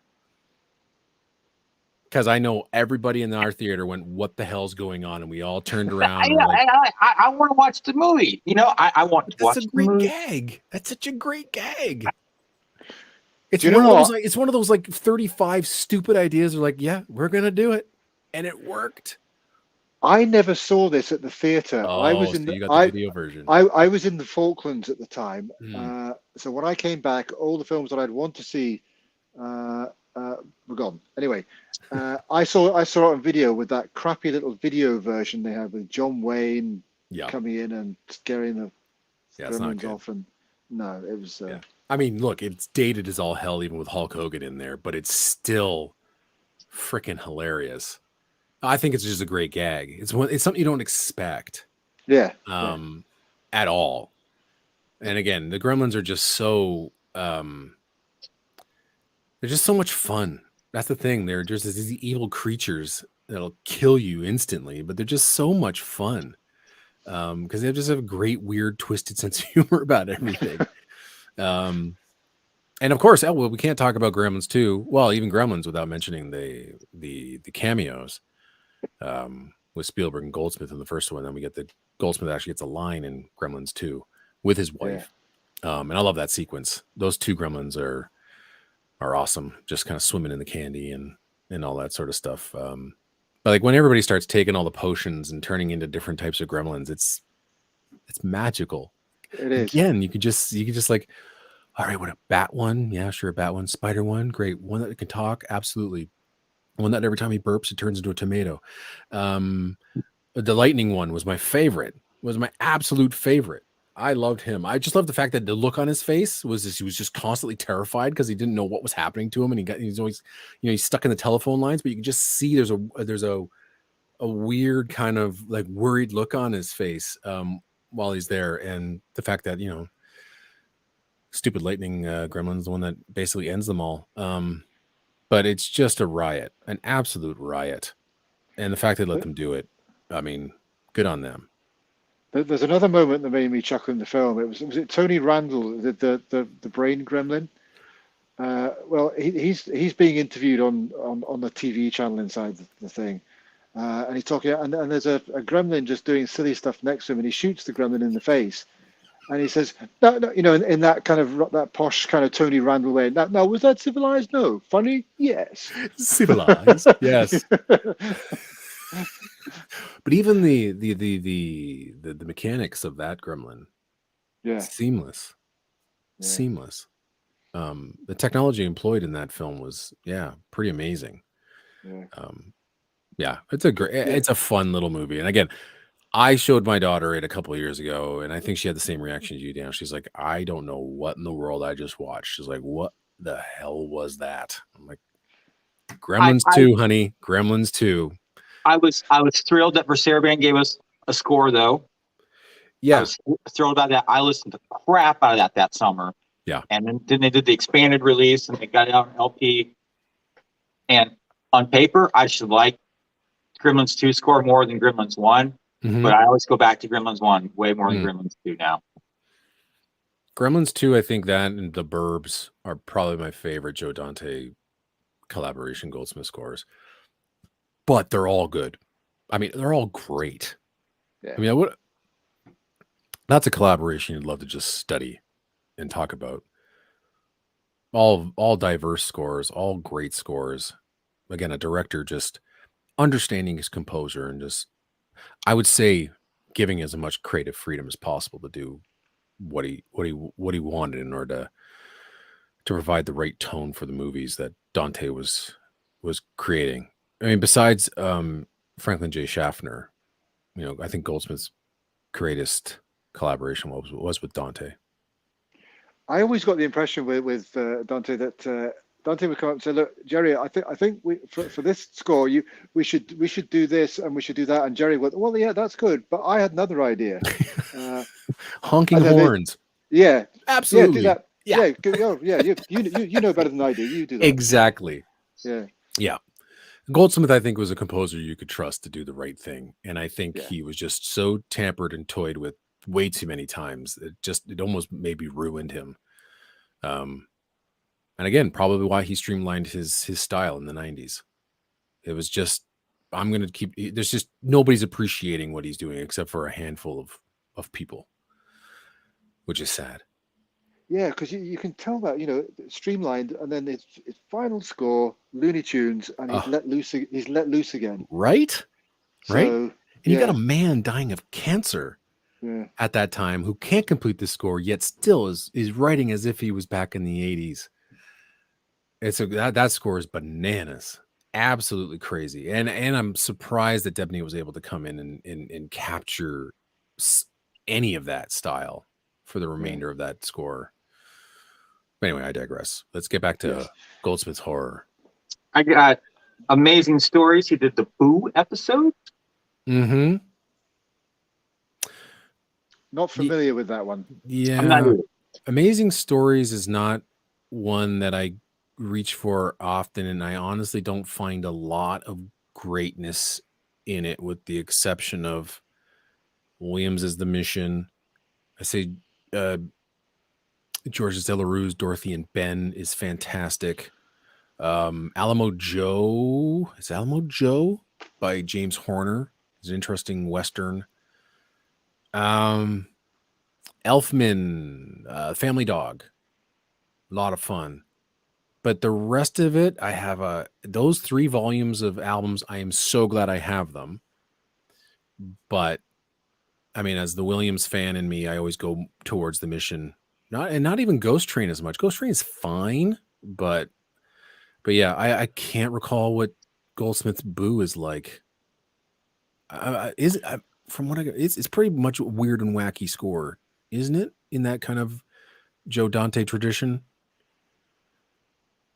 I don't remember the episode. I wasn't able to find just the score to listen to. So that's the only recording of Amazing Stories I've got, which is the re-recording with the RSNO. It's very good. And it's as you say, it's the Mission that I go to on that one. So, and it's interesting. I actually prefer the way that Joel McNeely conducted that final big 10-minute track. I know Williams was composing to the picture. It's very, very fast. There's a sense of urgency in it, but I'm not a fan of the recording. It seems like a sized down orchestra as well, but that recording just brings it all out. And I actually kind of like McNeely's slower pace, but the Delarue music, that is probably the second best score in the entire series. And I wish Varese had done more. And it says volume 1, but I don't think that album did particularly well. Maybe volume 2 is coming out for Christmas this year. Varese is not doing any more re-recordings, that's for sure. I mean, yeah. Anyway, what's next? Link, 1986. Link is a weird one. It's weird. Yeah. It's got the monkey on the cover, right? Again, I would say Link is more a thriller, a kind of weird thriller. I don't know how. What is Link? It's like I've seen the film, but I mean, how would you class it? Well, I mean, what? I mean, they class it on Wikipedia as being a horror movie, but yeah, it just, again, even the tone of the music itself, it has that kind of carnival ride sound to it. It has that Hoosiers beat underneath it all. Just sounds really what's the word I'm looking for? It plays against kind of what's happening. Again, still very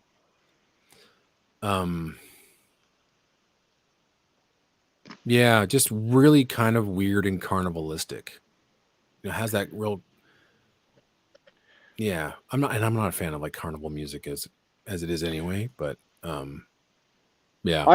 actually quite like the Link score, but I don't think it goes with the film very well. Yeah, I don't mind the album. You're right, but I don't think I think it just clashes with the film. Yeah. See, now I want to go watch it. I wouldn't. Yeah, it's just a bunch of apes going crazy. It's not very good, I don't think. Yeah. I mean, it didn't make much. No, I think the director said it needed Jerry Goldsmith to make something of it, but what did he make of it? I don't know. I mean, it has a young Elizabeth Shue in it, who I had an absolute huge, massive crush on back then. So, what happened? Why did you stop crushing on her? Hey, man, if she knocked on my door. Anyway. You're a married man. Yeah, I know. But yeah, Elizabeth Shue was like was one of my huge crushes back in the 80s. So, yeah. Anyway. So do we recommend Link or just stay away from it? I would watch it, but I would never say to anybody, do not watch a film, because that's not for me to say. Go ahead and watch it. You might think it's brilliant, but my personal thoughts, it's just It's not the worst film I've ever seen, but it's meh. It's one of those movies that I think Canon Films got its hands on and started meddling around with it as well, and it kind of changes the movie for the worse. So, yeah. Poltergeist 2. Do we have anything to add to Poltergeist 2, or are we? No, I think it's a worthy sequel. I think you should watch it. It's actually genuinely creepy. Same family. Some interesting special effects as well. Genuinely, like I said, terrifying moments in it, and it's got a really good, very vastly different Jerry Goldsmith score. Yeah. And the kind of Native American material in the score, I think, is brilliant. The kind of Native American music and themes that he uses for that side of the story, just as you say, vastly different from the first score. So, yeah, I'd recommend the score and the film. So, yeah, wasn't there a third Poltergeist movie? Yes, there was. But It takes Goldsmith place didn't. in it takes place in an apartment, and they had to recast Carol Ann because she died after production of number 2. I mean, there was the whole Poltergeist curse. Did they recast her? I thought she was in it. Or did she die after 3? I think she died after 3. Okay. Who died after 2?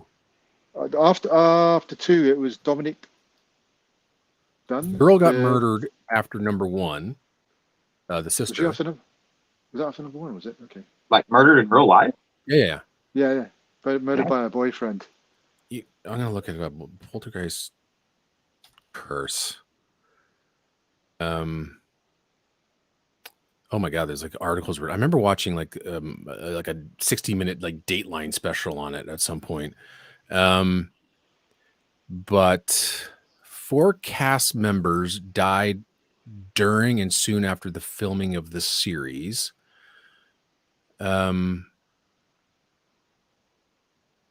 O'Rourke, she had Crohn's disease. That's a horrible disease to have. Yeah, it was misdiagnosed in 1987. So when was Poltergeist 3?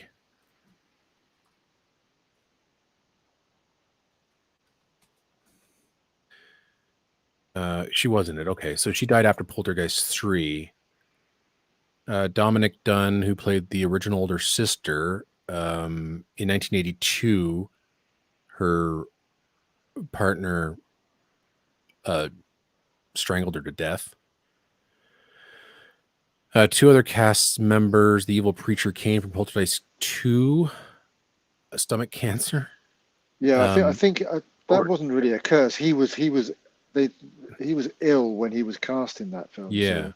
But it just seemed like anybody associated, like there was always somebody like dying. So it was like Poltergeist 1 and 2. There were people that died, and then after that, yeah, poor Heather O'Rourke died after 3. So, and that was before it was released. Anyway, yeah, I know Poltergeist 3 took place in the apartment building, right? I've never seen the third one, so. And I don't think any of she's living with like her uncle or like her sister or like her aunt or something like that. But that's why the rest of the family isn't in the movie. So, yeah.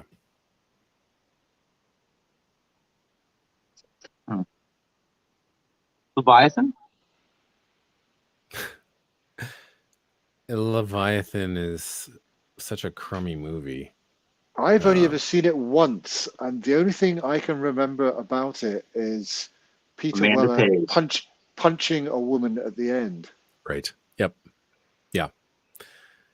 But it's still, so now we were talking about the electronics and orchestra. I absolutely love the integration of the electronics in it. Just adds that extra pulse to the music. Yeah. I mean, the kind of the happy music near the end is, I mean, a great cue, fantastic cue. It just seems so like tonally off, but the action materials sensational. Again, just Goldsmith scoring an absolute turd of a picture, and I think we all are hoping that this thing gets expanded at some point and hopefully properly remastered and remixed, because it's kind of a thin sounding recording. But there's some great stuff in it. And I love that kind of electronic ostinato that runs through the action material. And there's other little weird sounds that pass through. Yeah, that's brilliant. Absolutely brilliant. So I really do like I used to hate that whale sound when I first heard this score, but I've grown, it's grown on me, and I just love it now. I think it's a brilliant touch. So yeah, that otherworldly sound. Unless you know what it is. Yeah, good stuff. Yeah. Warlock. I do not like this score at all. I've read YouTube comments. People are like, this is the greatest Jerry Goldsmith thing ever. I've read so many of those, and I'm like, I don't know where it's coming from. And I thought, well, maybe like if I got the expanded release and could listen to that, and it's just not. I haven't seen the movie, so it's a peculiar movie as well. It is. Yes, it is. I found it very entertaining for what is like this B movie, but I saw it last year, just because it popped up on like my recommends on like Amazon Prime or something. I'm like, oh, I've never seen this before. I've had the score, never really particularly liked it, but I disliked the score even more after hearing it in context, because it's so repetitive, and I am not a fan of that theme at all. Grating. It can't even begin to describe that theme, and I don't like it on my own at all. So it's one of those. I mean, the Goldsmith fans defend it quite a bit, and they say that the expanded version really opens it up, but it has done nothing for me. And again, seeing it in context kind of ruined it for me, or giving it any sort of hope in hell of me liking it. I don't know what you guys think. Do you know what? I listened to it again a couple of years ago when the expanded version appeared on Apple Music, so it must have been the beginning of last year. And it's not as I remember, because I bought this. Ooh, hang on, I've got to plug in my iPad. My low battery warning's up. Yeah, I hated the score when I first heard it. I bought it on LP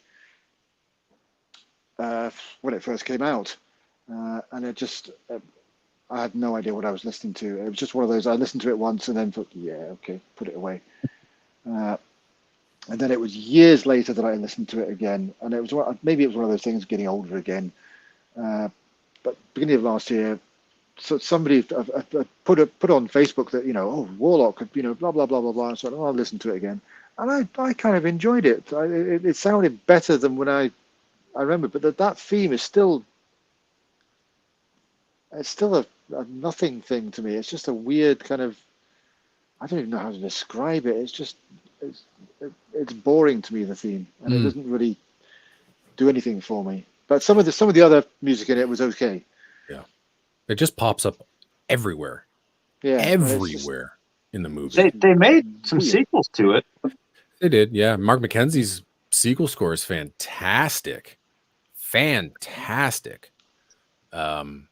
So if you ever get a chance to get that one, like Mark McKenzie for me, Warlock 2? Yeah, was like Warlock 2: The Awakening or something. I don't know what it is.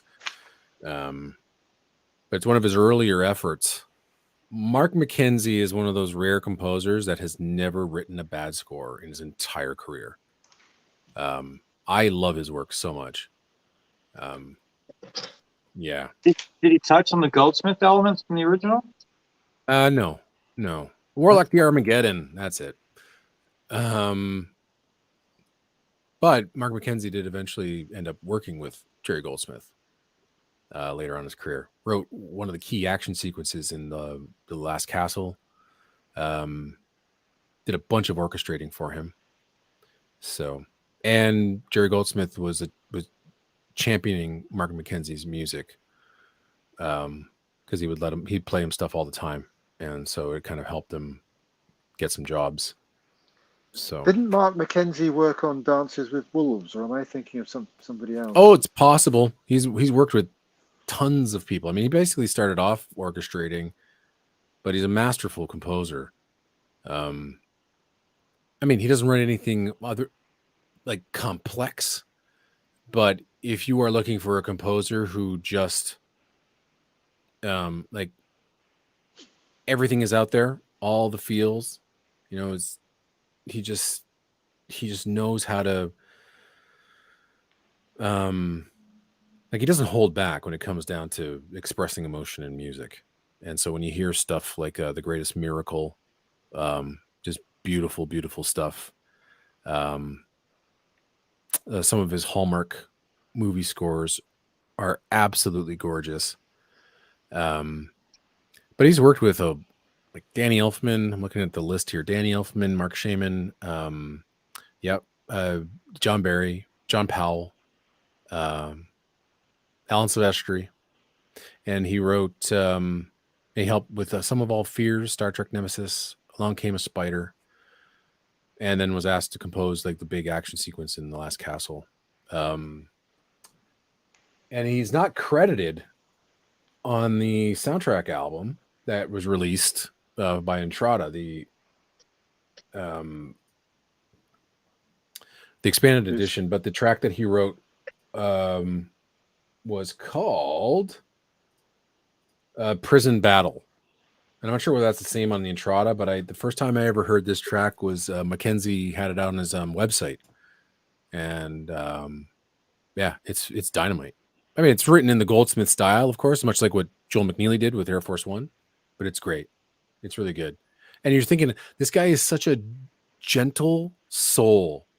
I've talked with him before, and the notes that he would send me and emails that he sent me, he's just the most gentle, kindest human being I have ever conversed with in film music. But then he writes this crazy action cue, and it's just like testosterone filled action tracking. Like, oh, this came from Mark McKenzie. And especially then when you listen to stuff like Warlock, you're like, that came from Mark McKenzie. Especially when you get to know him. So yeah. Anyway, we're off on another tangent as well. But yeah, Mark McKenzie, he hasn't written he hasn't written a bad score ever. Even his electronic stuff that he wrote, he's written 3, I think, Dragonheart scores, the sequels. And he got stuck with writing electronic music for the last 2, and they're all great. They all sound amazing.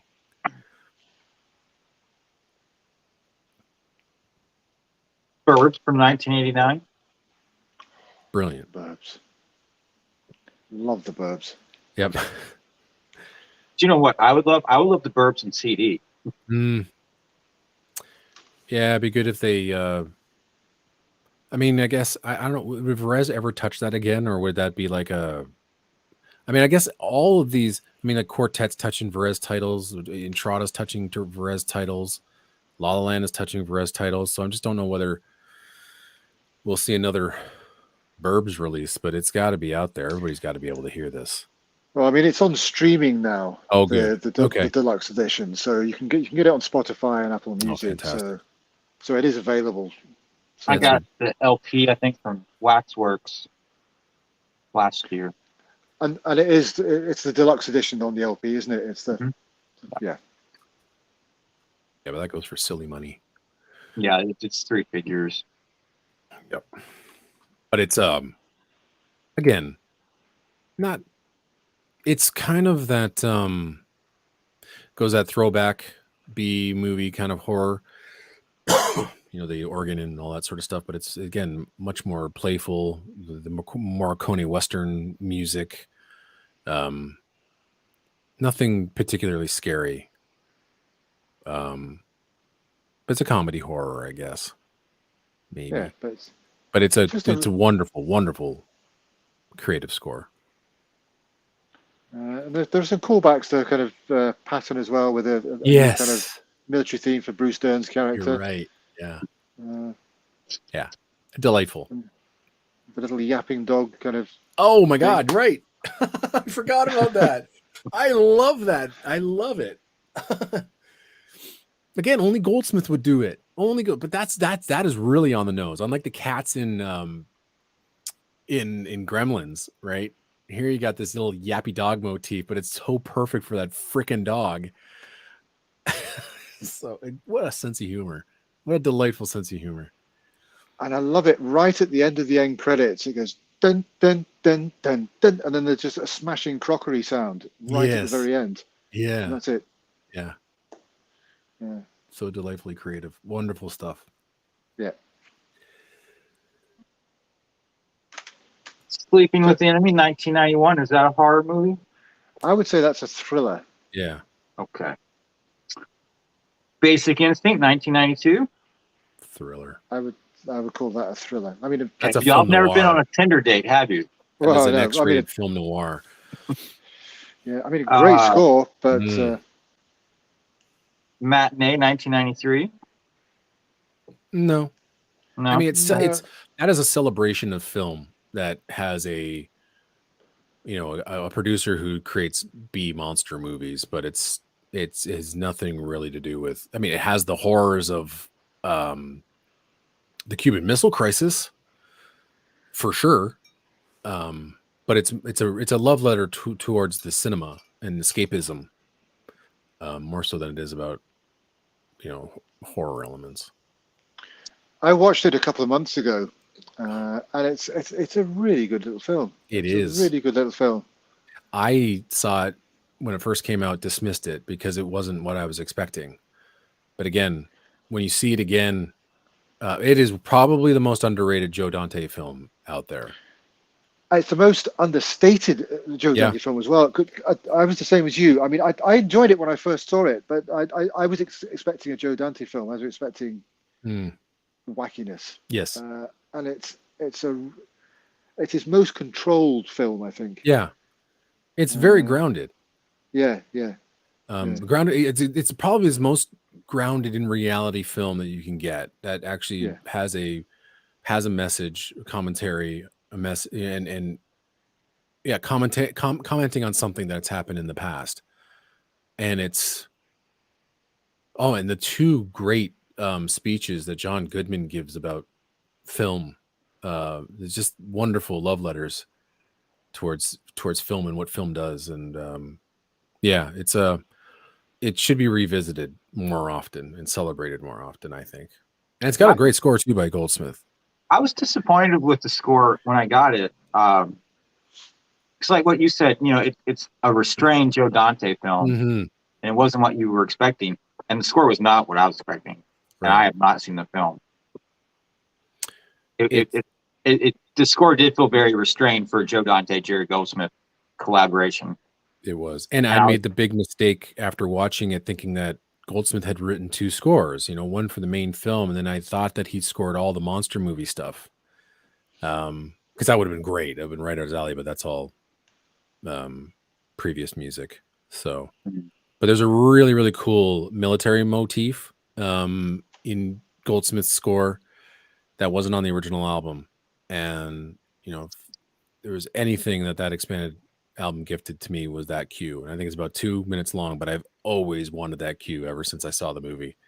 And the fact that it wasn't on the original release just disappointed me so much.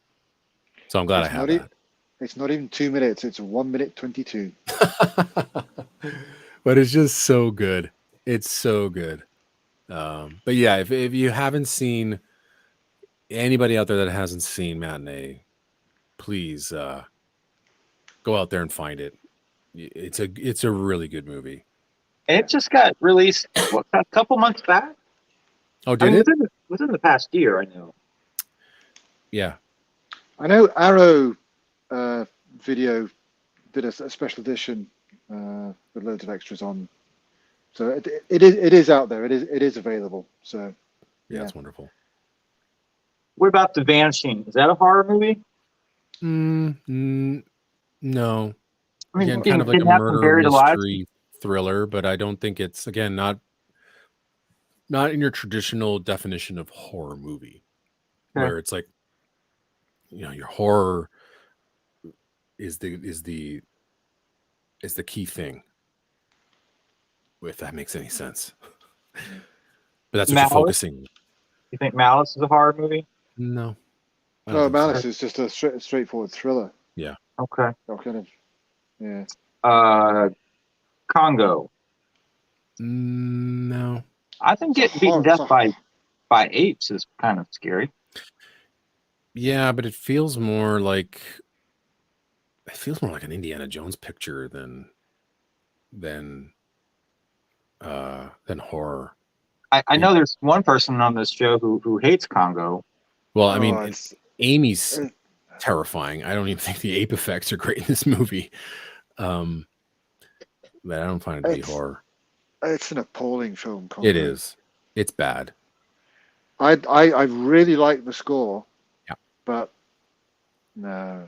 That whole end credit sequence is wonderful. It's 10 minutes of just glorious, African tribal music. It's beautiful. That's a film that doesn't deserve the score it got. No.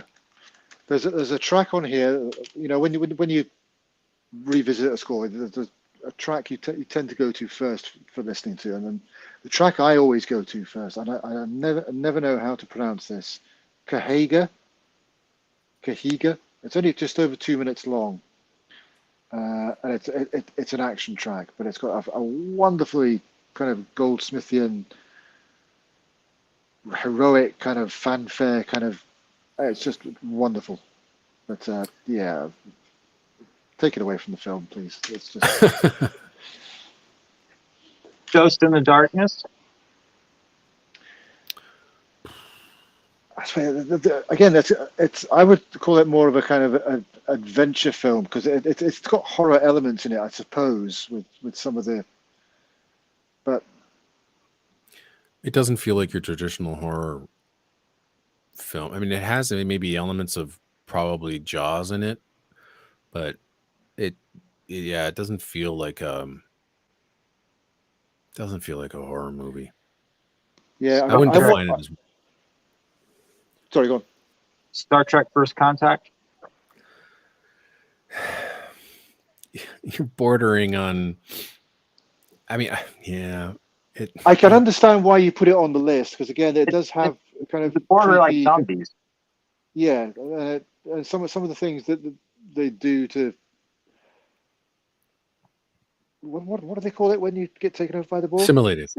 Assimilated. Yeah, it's pretty horrific, but yeah, no, I wouldn't really call it a horror film. Yeah, neither would I. The Edge. No. Being haunted by a bear. That's kind of like an adventure thriller as well. Being chased by a bear is part of it, but there's so much more psychologically going on through that movie that I think is way more interesting than whatever happens with the bear. Like that psychological, those mind games that are being played by Anthony Hopkins and Alec Baldwin while they're out there is probably the most interesting and terrifying aspect of that film, because you never know what they're going to do, or what one knows and the other one doesn't. So more psychological thriller with adventure and horror elements in it. What about Deep Rising? I personally would class that as a horror film. Yeah, probably, because of the monster. Yeah, it's more of like tongue in cheek. It's more of a tongue in cheek action horror. Yeah, kind of like you're going to put. Yeah, I would say so. It's like B monster movie horror. Yeah, it's fun. It's a fun movie. It's It ridiculous. does it does have one really disturbing scene in it where there's a guy gets spat out of the thing, and half his face is melted away, but he's still alive, That really kind of freaked me out, that bit. Yeah. But as a whole, I mean, I haven't read any good reviews of that film, but I really enjoy it. It's fun for what it is. Yeah. It's well made. I mean, I would say it's like you got that and The Mummy, probably Stephen Sommers' best films, and then it just all gets ridiculous and really bad afterwards. Like, I'm not a fan of The Mummy 2. I don't like Van Helsing. His G.I. Joe movie is just atrocious. But I think Deep Rising is a well-made film for what it needed to be. I mean, God, Treat Williams is so good in it. But yeah, but I'm glad that movie eventually went on to continue the collaboration between Sommers and Goldsmith for The Mummy. But Deep Rising has a very, very unique score. I don't think I've ever heard anything like that from Goldsmith, especially with the kind of like that Caribbean style music that's in it. But I mean, it's a full-on monster movie score, which is really unique to Goldsmith. So I like it a lot. I've always liked that score. I thought it was atrocious mixed on the original album. So thank goodness we have that new edition from Entrada. It's just a really poor sounding score. That's the new edition one. Great stuff. Difference between Leviathan and Deep Rising, similar sea horror, but score comparison. Well, like Leviathan is kind of like that. It's like its take on Alien. It's a self-contained kind of film. You're claustrophobic. You're stuck in one spot. Or, I mean, I guess you could say the same thing about Deep Rising, but Deep Rising is an exploration of this luxury, a cruise line ship, and the monster that invades it. But I think there's just a little bit more to it than Leviathan. Yeah, it doesn't feel as claustrophobic as Leviathan because it is on a huge ship and there are kind of huge more areas things to explore. Yeah. But I mean, I don't think there can. Yeah, it's a different type of monster too. Yeah. I mean, it's this like, big sea squid monster thingy.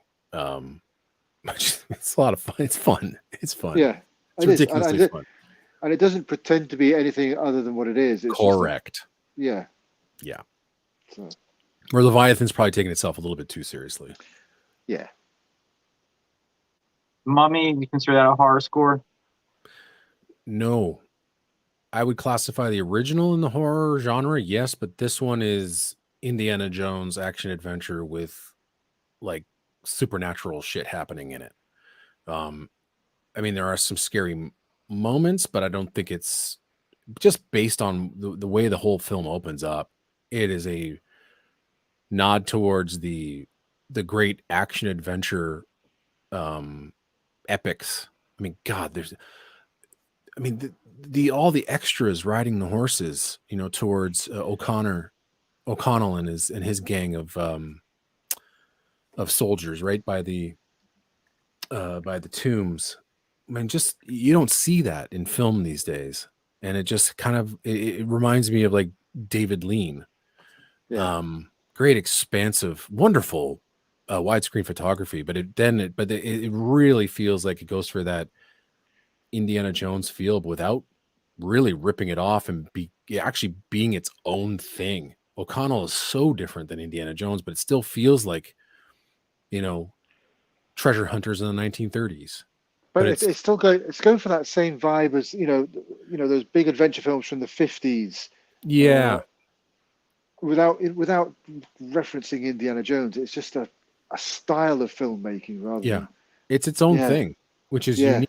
But I remember watching it going, my God, this is the Indiana Jones sequel I've been waiting for 10 years, and I finally got it. And it's too bad The Mummy Returns was so rushed, because you felt that the filmmakers took their time to make The Mummy what it is, and then everything else was just kind of rushed. And I honestly wish it was like not The Mummy 2. It was a whole different type of story with O'Connell chasing other treasures, because it just redoing it again. But then again, you get Silvestri's brilliant score in number 2. I mean, If there's any time where it was like I wanted the original composer to come back, it was that, but kind of glad that he didn't because we get Silvestri's amazing score. But Goldsmith, man, oh man, that's just high octane adventure. And it's too bad that he had such a shitty time on that film because he knocked it out of the park. But again, I don't consider it horror. No, but I mean, I really enjoyed the film and I really loved the score. So it's good. It's good to mention it. So Yeah, but the Uncharted 2 disc version is That's the one to buy. it's awesome. Yeah. But even the original one, you got a boatload of music and all the highlights. yeah. Well, I got 2 more on the list. Can y'all guess what they are? Hollow Man Yes. and Mulan. Damn it! Forgot Mulan. You're right. I thought you were being serious. I was like, what? The Haunting. Oh, hell yeah. Yes. That's a dreadful film, but yes.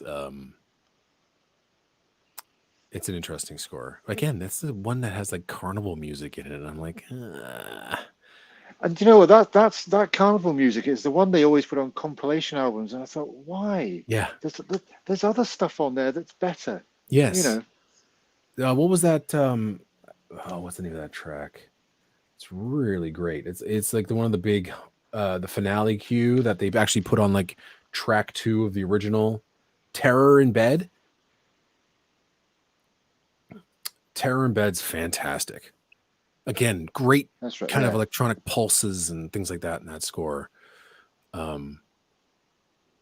Yeah, The Haunting is maybe the last pure horror score that Goldsmith ever wrote. Because I think You know, Hollow Man is something different. I've seen The Haunting, and I've only ever seen it once, and I can't remember a single thing about it. I really can't. It's a star-studded affair that just is so poorly done. Yeah, it's not good at all. Yeah, because it was directed by Jan de Bont, who renowned for speed and. But it doesn't even feel like Jan de Bont movies felt like you knew when Jan de Bont was shooting someone else's film. He had a very particular style. You know, when you're watching like, Die Hard or Hunt for Red October. But he had a very particular style that he kept, when he was talking, when he had hired his own cinematographers for Speed and Twister, they all had a very distinct Jan de Bont style. The Haunting doesn't even look anything like a Jan de Bont movie. It makes me wonder why did he go searching this out, or why was he the director of this? It just didn't seem to fit. Yeah, it's a good question. I don't know. Yeah. I don't know. I mean, what has he done since? I think he's retired now. So I think he did one of the Lara Croft films. Oh, that's correct. That's right. The second one, but I think maybe that was the last one he did. It's the last one he directed. You're right. It was. I think he was supposed to do a Minority Report, but then handed it off to Spielberg. But this guy, I loved the way he shot things. It's fantastic cinematographer. Really, really good. But yeah, The Haunting's kind of like pretty crappy especially for everybody involved in it. It just go see the original Robert Wise 1963 film. Do yourself a favor and don't waste your time on that. And then there's a couple other films that I think like they get confused that The House on Haunted Hill is sort of like The Haunting. Just go watch The Haunting from 63. You'll have a better time. And Hollow Man.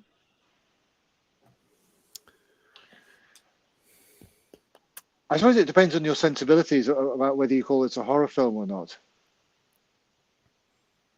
And he does horrible things in it. Mm-hmm. Like it's definitely Invisible Man, but I would. I mean, I would take the remake of Invisible Man, or is it Invisible Man? Is that what it's called? The remake they did like in 2020. That's really good. But Hollow Man is I I mean, mean, there's horror elements. yeah, I mean, there's some effective stuff in it. It's yeah, I wouldn't really call it a horror film though. Yeah, unlike I'm trying to figure when that remake was. It had a score by Benjamin Wallfish, which I thought was actually pretty effective. Yeah, 2020, and it stars Elizabeth Moss, who is a absolutely brilliant actor. If you ever watched, man, you want to see horror, watch Handmaid's Tale, and she's outstanding in Invisible Man. But holy crap, I'm catching up to the last couple episodes of Handmaid's Tale, and I'm seeing some of the best acting in television I've ever seen in the last couple episodes. But yeah, I would take Invisible Man 2020 over Hollow Man. But Hollow Man's fun, but it just seems like it could have been so much better, especially it being a Paul Verhoeven movie. And I feel like there was so much more twisted stuff. I think if he was given more free reign, as if he was, working on like RoboCop and Basic Instinct, he could have done some more twisted, evil, weird ass things in that film, which would have been like, oh, I totally get that. That would have been disturbing. I get it because it's Paul Verhoeven. But then I think it's like after Showgirls? Yeah, it's after Showgirls. It's just like this is the last hurrah for him in Hollywood, and he gave up. Yeah. So, and I don't think he could do what he wanted to do with this film, which if he was given free reign, would have been, yeah, you talk about Peter Proud twisted. Oh my. Yeah. Just think about the way he exploits violence and sex in his films. Imagine him being able to do what he wanted with Hollow Man. But I mean, it was a huge successful film. And the special effects were pretty amazing. When the gorilla comes back, pardon me, when they bring it back, and you see the veins first appear, and then the muscles and the bones and the skins, and I was like, wow, that's a phenomenal sequence. Yeah. So I really like the score as well. yeah, and that comes out today. Does in it? Expanded form through Entrada. Today, is it? I think it's today. It's, from what I remember reading on their forum. They said this month, and this month is about over with. So, and we've known about this for months. So yeah, there's been no notification on the Entrada. No, not yet. Website. But it's supposed to be. If I go to their forum, let's see about the announcement. They were talking about it.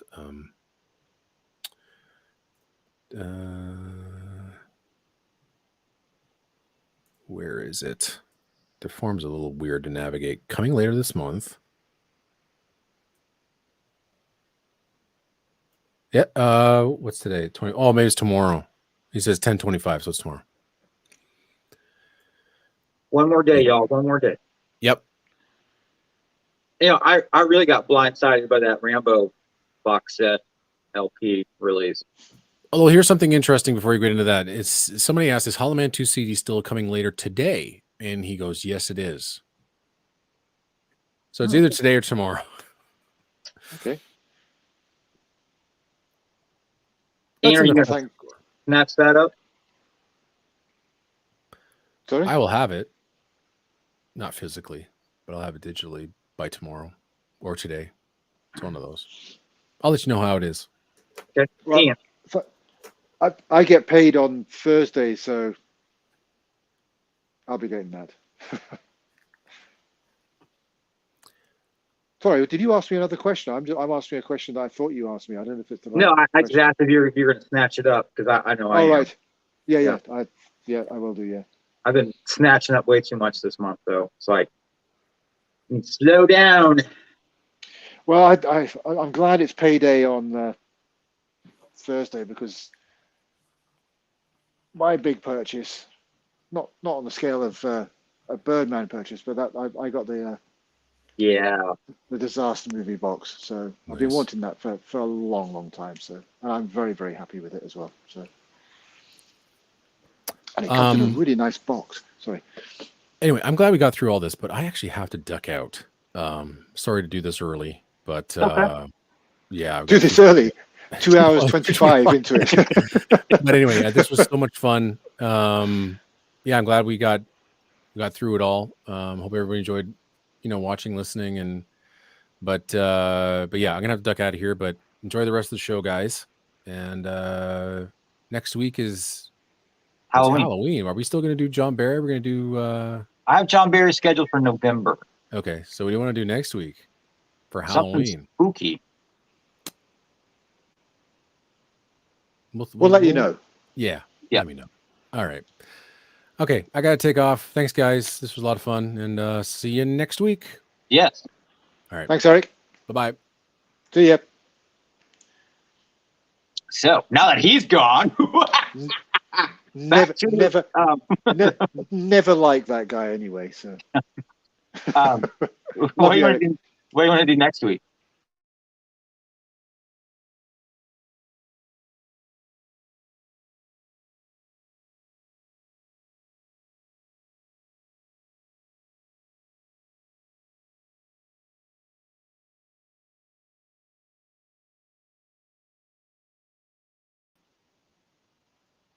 Ian? yeah, I'm still here. Okay. My screen went black with the little circling things on it. Yeah, same here. No Okay. idea. Yeah, do you want to carry on the Halloween thing? Because we started off with doing Halloween scores, when we kind of made it up as we went along. Then we did Yeah. So two shows of Jerry Goldsmith. So should we just do the rest next week? Of horror scores. Danny What do you Elfman? Do you want to do Danny Elfman? Or we could do John Williams for like 30 minutes. We could do that, or we could do Danny Elfman, John Williams, and any other. Oh, Howard Shore. Let's do Howard Shore. That will stretch my brain more. Yeah. Okay. Yeah. Okay. Howard Shore it is. Done. Cool. You got any videos coming up this week? I still need to do I'm going to do a video on my new Poseidon Adventure Towering Inferno Earthquake CDs and the films as well. So yeah, it's been a busy few days, so I'm going to try and get that in. So yeah, can I just give a quick shout out to somebody while we're on here? Yeah. I've no idea if she's still watching, but Alison, if you're still watching, well done. Yeah. Thank you, Allison.